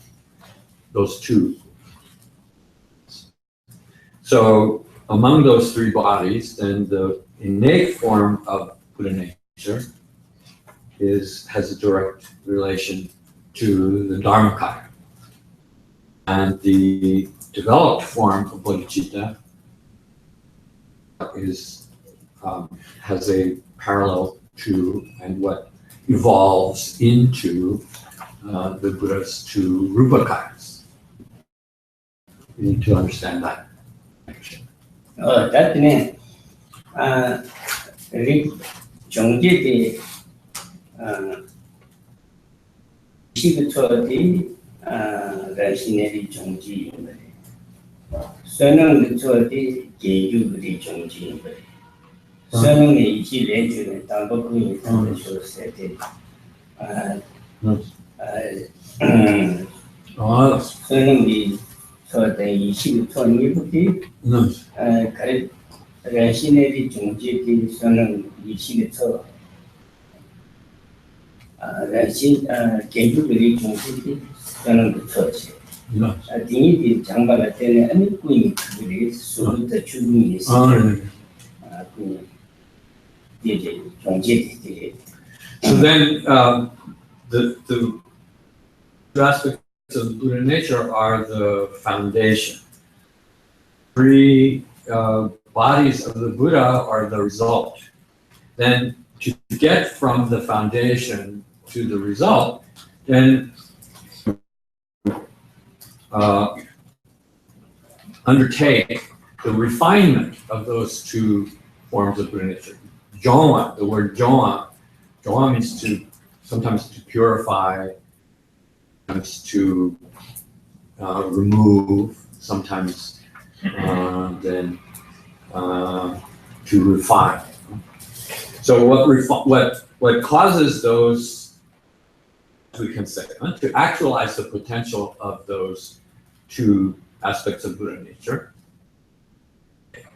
what brings that actualization about is the two accumulations, the accumulation of wisdom and the accumulation of merit. So the accumulation of wisdom are then those aspects of the path that relate to developing awareness of emptiness and cultivating it, and the merit, the accumulation of merit, are then those spiritual practices included mainly in the first three of the six paramitas. They are supported by effort, and those are the elements that actualize refinement of that developed form of Buddha nature. Then, Rick said because 이게 퇴조컬러시스야 돼. 기부 담바가 땜바스, 투베이는 네바스, 사람 사바스. 아니, 나는 미안하다 바스. 제 퇴조컬러시 담인데 신민주 장스미안다 따왔다. 미안한 게도 타지슈세지와 퇴조컬러시 담인데 신 라마출레. 아니, 그렇죠.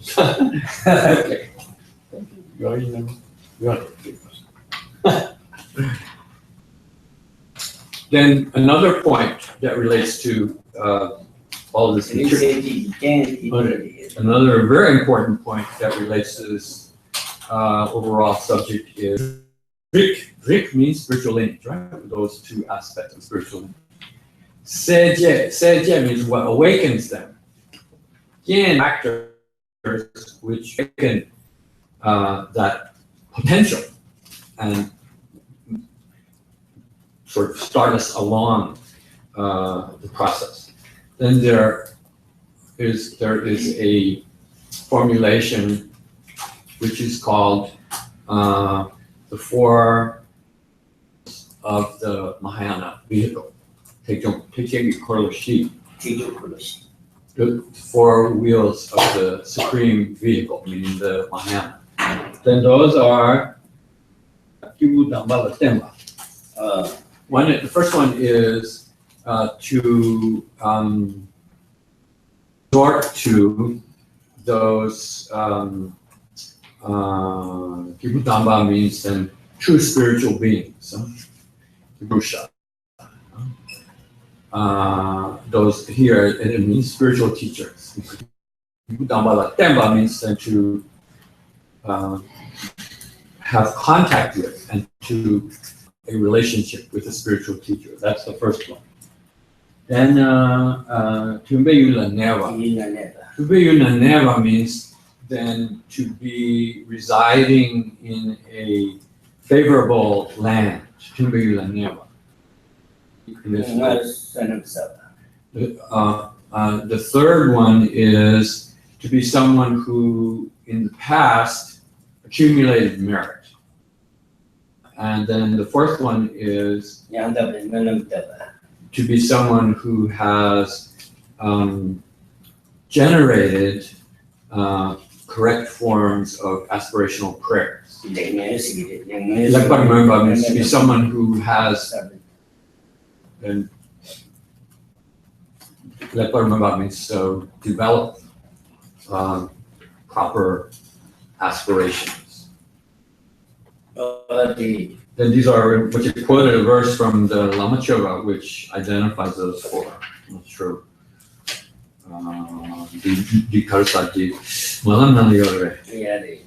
They're in the prayer that comes at the end of the Lama Choga ritual. At the very end.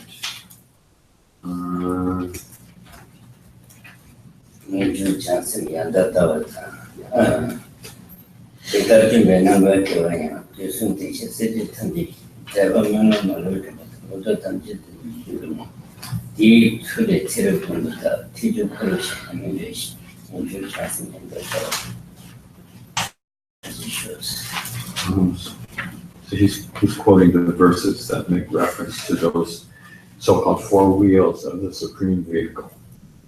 The Neva?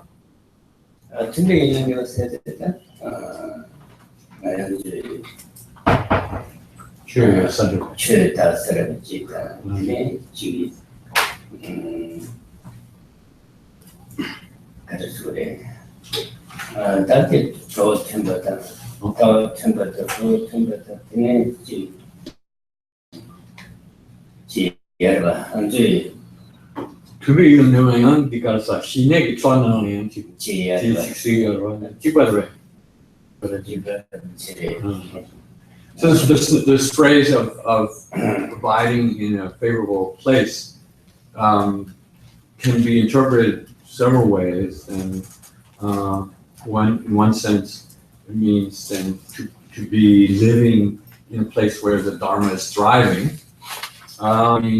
Means then to be living in an environment where one has like-minded companions, those who are seeking the same spiritual arc and who also have similar views, similar correct spiritual views you have. And that's very supportive for you to develop. Then also it can be interpreted in terms of is going to practice meditation, then one needs to have access to a physical environment that is supportive of meditative practice. So it has a number of ways being seen, but the general term is to that's favorable.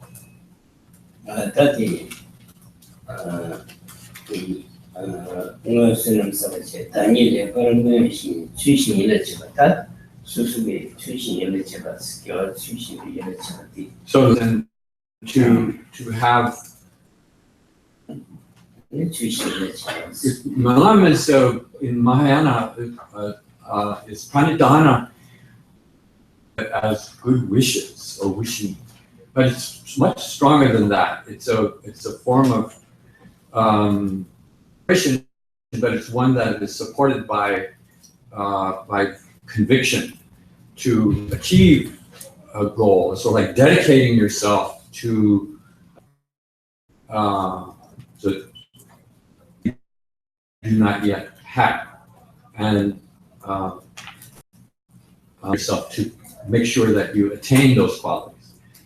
So attitude of being so inclined is one sense of aspirational prayers. Another element of it is then not to allow yourself to develop improper ways of thinking. Both of those are, lekpa means and to be mentally disposed in favorable way, incorporating both the elements of pranidhana and also a way of thinking, your general attitude. Oh, that's the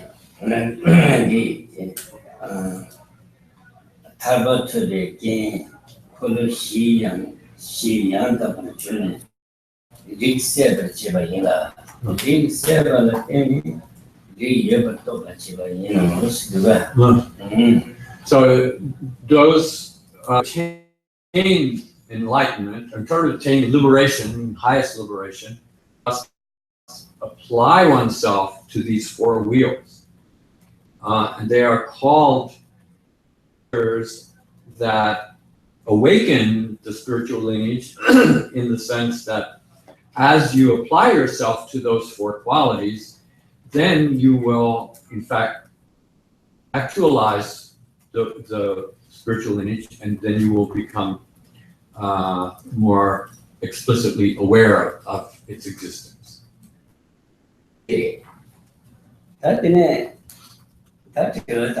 Okay, so then now let's, with that, open it up for questions.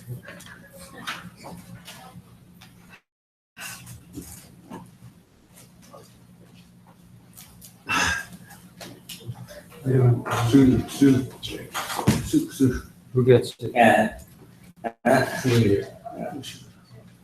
Hello.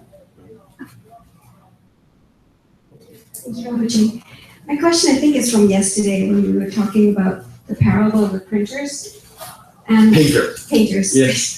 Printer? Yeah, okay. Painters. And there was a lot of discussion about the emptiness which is endowed with every form of excellent qualities. Oh, yeah.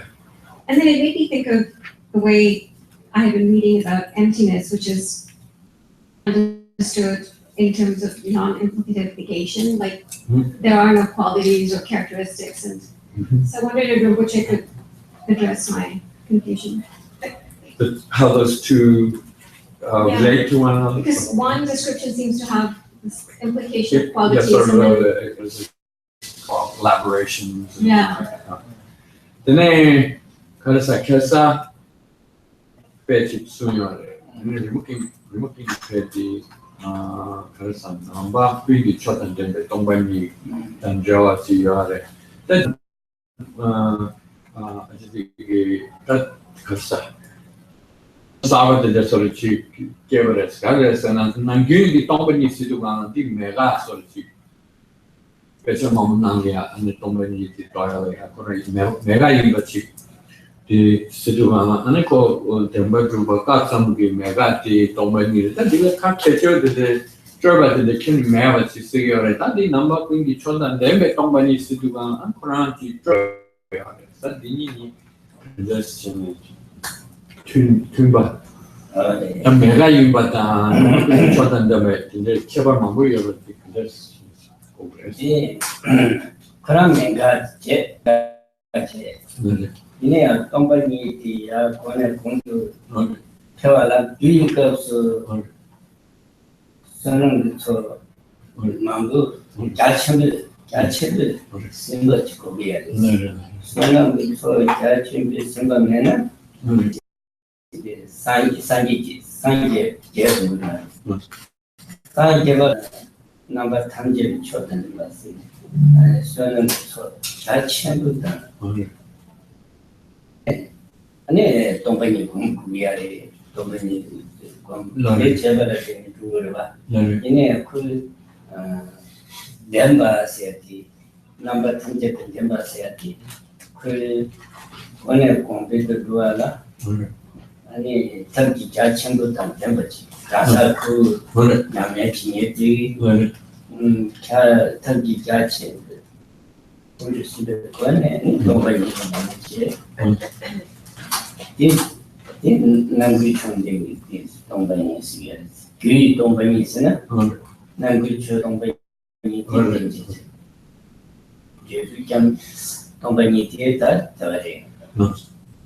So you recall that term, that way of describing emptiness, had two sort of contexts. One is used to refer to Buddhahood, and then one is as it's used to refer to the path. And it can be understood in both ways. So in particular, Rinpoche sort of emphasized the latter, meaning that emptiness, realizing emptiness, the wisdom that realizes emptiness, and the emptiness that is a mere negation, a non-implicative negation, as you said. And that is the quality of emptiness itself. But the wisdom that perceives that emptiness, to become enlightened, it has to develop. And it's developed, it is like the main that uproots the obstacles. But the force, what gives it the force to uproot more and more obstacles, and therefore to develop higher and higher in the Mahayana path, is what strengthens to have it be supported by the qualities of. So the virtuous qualities that must accompany, that must be cultivated simultaneously, not simultaneously, but what's the word? At the same time, similarly, at the same time, in connection with cultivating wisdom, are, in fact, that's how it was described. If you go back, I don't know, to your notes, but if you listen to the text, it was described, there was one passage that was read from, where it's described the path stage that represents that. And it was saying that these virtues of, remember the two kinds of morality, unique morality, generosity, where you're willing to give you your very being, and your well. So you have to practice them fully. All the virtues have to be practiced in a complete form. And then as you do that and then continue to cultivate wisdom, then that's what brings about one's improvement and development towards the ultimate result. So that it's in that sense that we describe the wisdom that it's wisdom in particular that perceives emptiness is what that's accompanied in that way is what we refer to as the wisdom emptiness that is endowed with every form of goodness, right? Every form of excellence. So every form of excellence is referring to the merit. Must be accumulated in conjunction with that wisdom. And that will result in a form of ultimate realization of emptiness and Buddhahood, which has all the Buddha's extraordinary qualities. So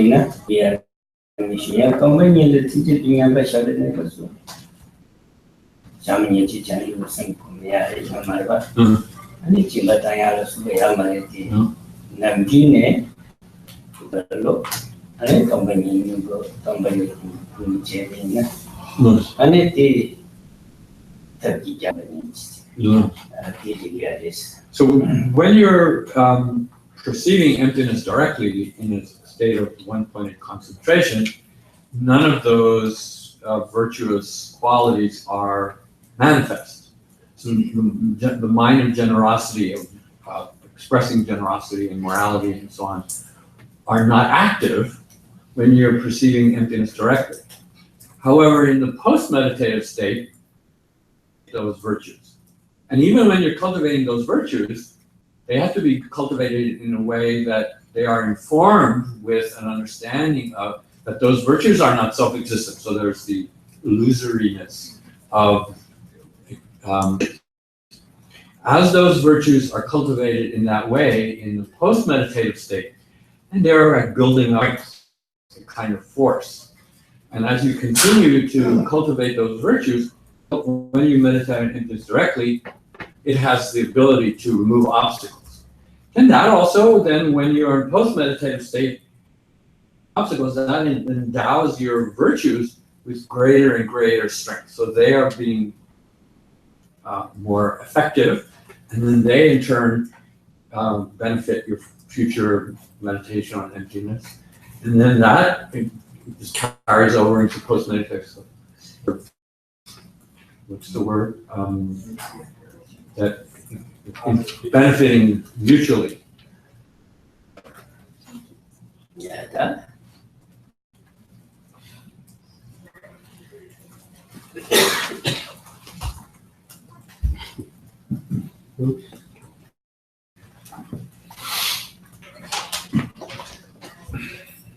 Thank you, Rinpoche. You spoke earlier about that being a difficult thing for the Bodhisattva even to overcome. Mhm. So I was hoping that Rinpoche could share a beneficial technique, or what he would perceive as the most beneficial technique for helping us to overcome, as humans, our judgment. 알았어.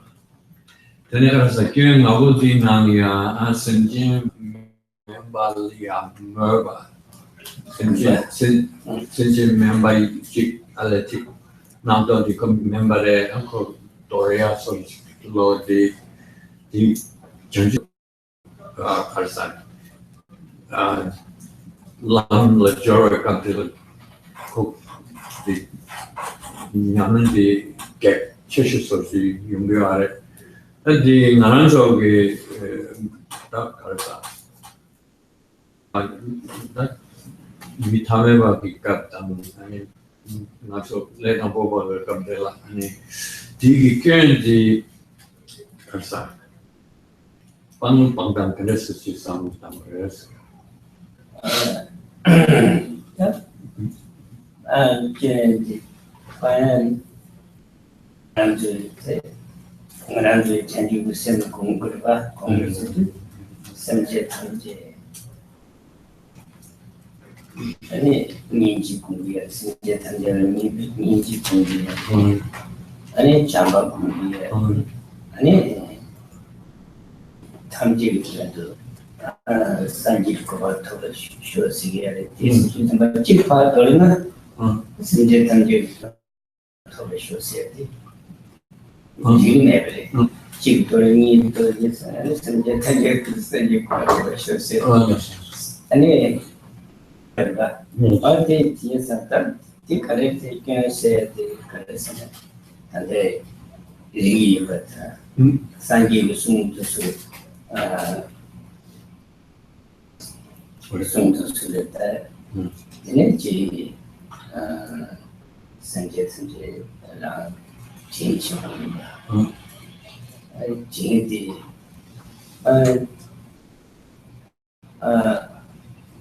David change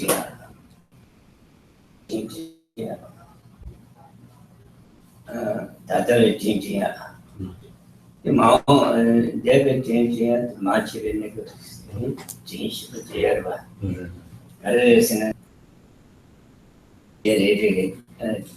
Several Jampa.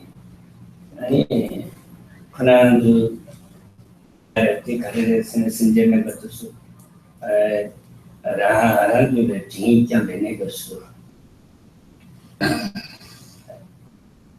이제야 치도 그런 레나 하나 손주 이거는 뭐 치다 그럴 때는 그냥 얌사를 들어봐 냠사고 들어봐 그래 디바만 보자 아니 디바지 수수케 아니 케메리 말한도를 대배수지 말한도 마디 수기 마기 원래야 케메리 마디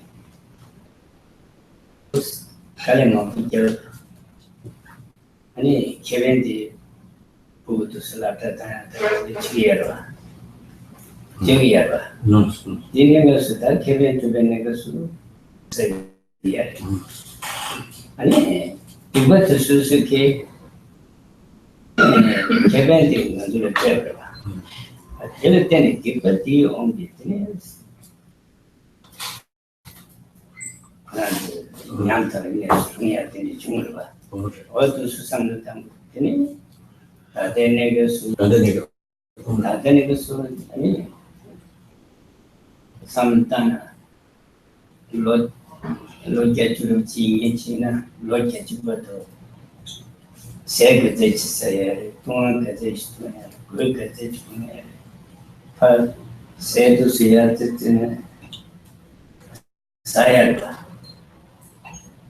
Haradu, she was Sayava, Say Jack at the Sayava, China. I need to get the kangaroo.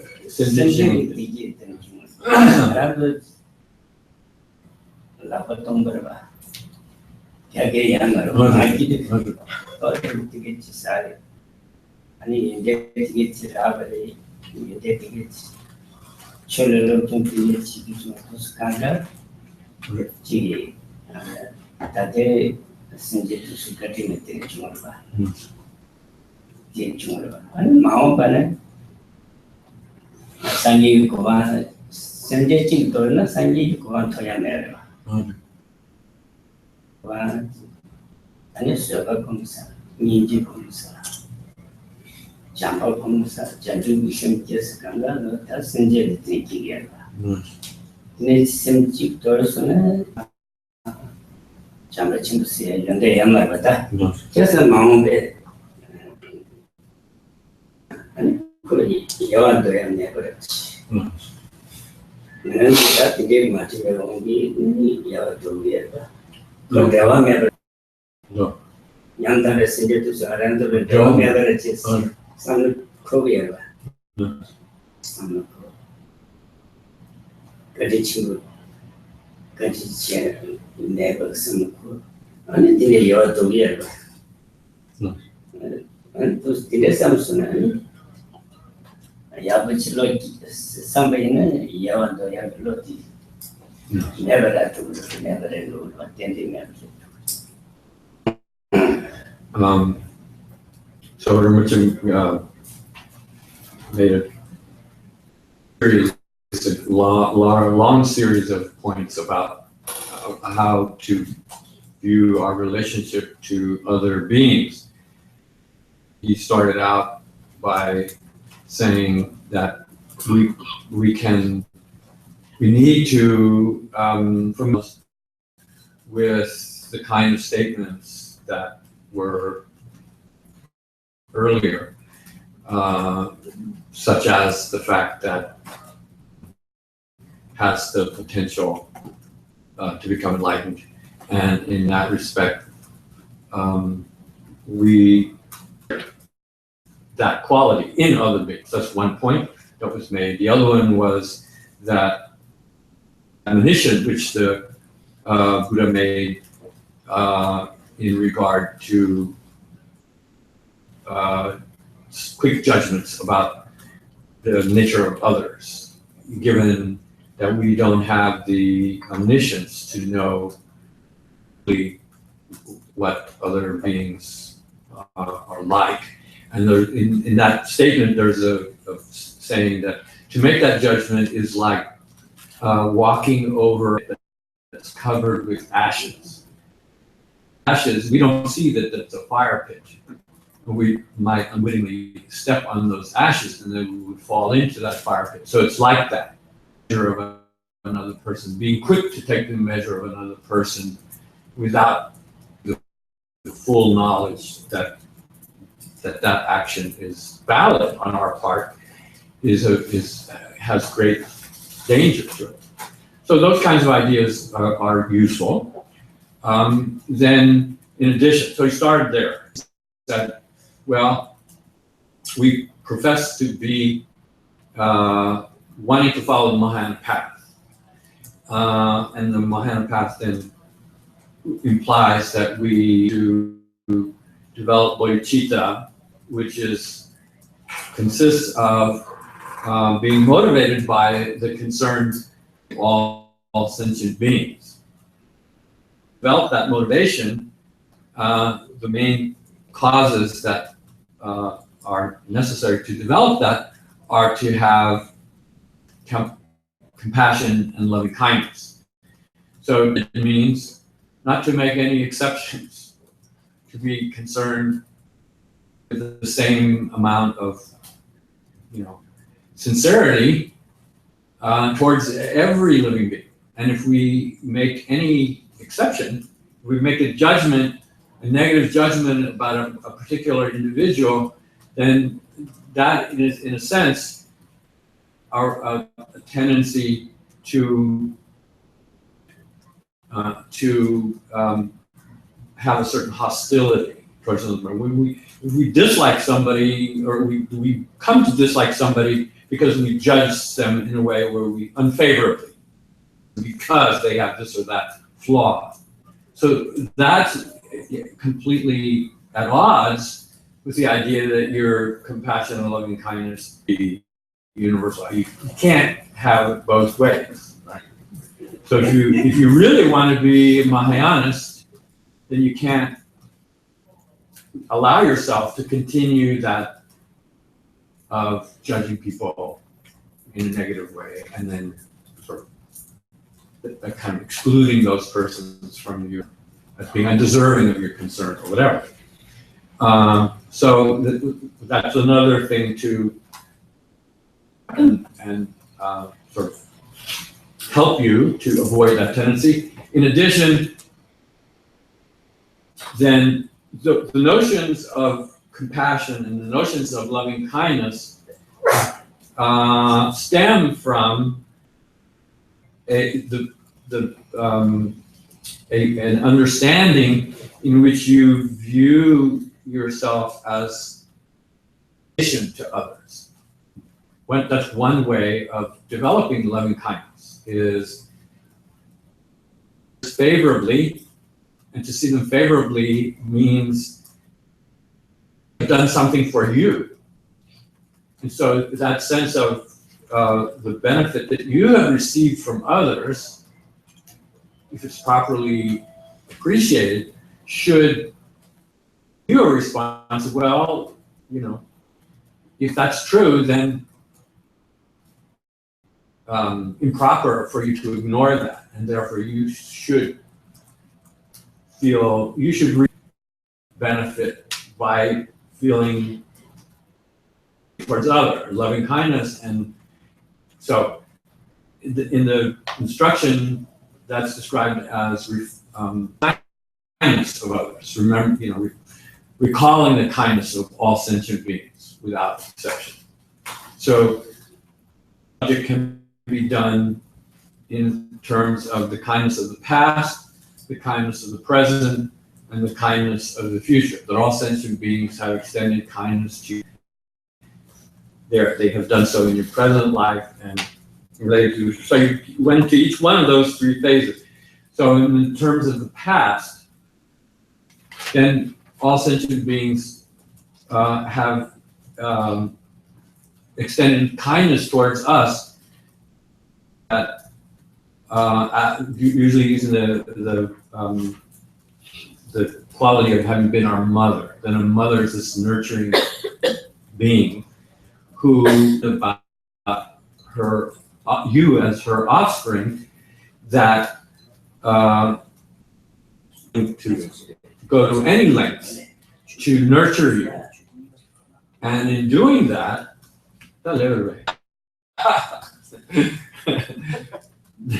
so in being willing to nurture you, she has even been willing to do things that were not in her best interests. So say a mother is engaged in any manner of activity, sometimes not the best, not always virtuous activities, for your benefit. The benefit of her efforts in which she activities that were harmful to her. And so one way of thinking of kindness of others. So in a sense, what they did to benefit you, caused them harm and left them in a helpless condition. And you are, in a sense, and so to recognize that somehow you contributed to the suffering that other beings based on the things that they did on your behalf. So to neglect that is sort of the height of, ingratitude, right? So that's sort of relating to the past. Then relating to the present, we should recognize the fact that we are in life. If you're older, you've reached a certain age, then you think of your whole lifetime, all the things that you have been able to enjoy in your life. How much rice have you eaten throughout your lifetime, day by day, right? We're about to eat lunch. Then we have enjoyed that quality of sustaining ourselves on a daily basis, and yet the sustenance that we have partaken of, we did not plant the rice. We did not, in many cases, even prepare the food, but we enjoyed it. To recognize that our experience in this life over some length of time we've been able to enjoy it, and that effort of others represents another kind of kindness that relates to the present. So we do not go through life on our own. We're not dependent on others. That relates to the present. Relates to the future means if we want to achieve the ultimate goal of Buddhahood, accumulate virtue, we must practice the path in such a way that it relates to all sentient beings. Sentient being that exists is a positive potential for us. We cannot progress along the path without all sentient beings. So all sentient beings have that favorable quality with the possibility of our own enlightenment by how we favorably treat them. So that's a kind of kindness available to us to practice patience when they are nasty to us, for instance. They're doing us a kindness. Thinking of it in that way, for example, is a positive. We need to be able to think of them that way in the future sense. So if we are able to reflect in that way, then we do not see ourselves as other beings. We see ourselves as having very intimate connection in an essential way, spiritually speaking. And then to that attitude, then we should, the tendency to want to harm others or have a lack of concern for others, and that should dissipate. Okay, thank you. So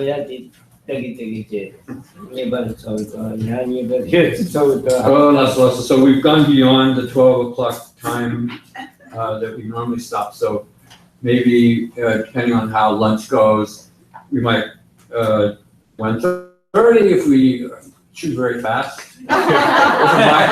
Rinpoche didn't say that.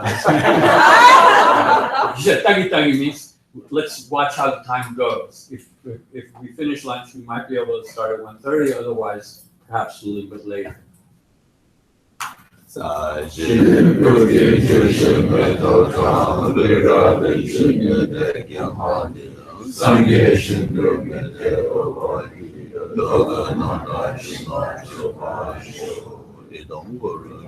Mental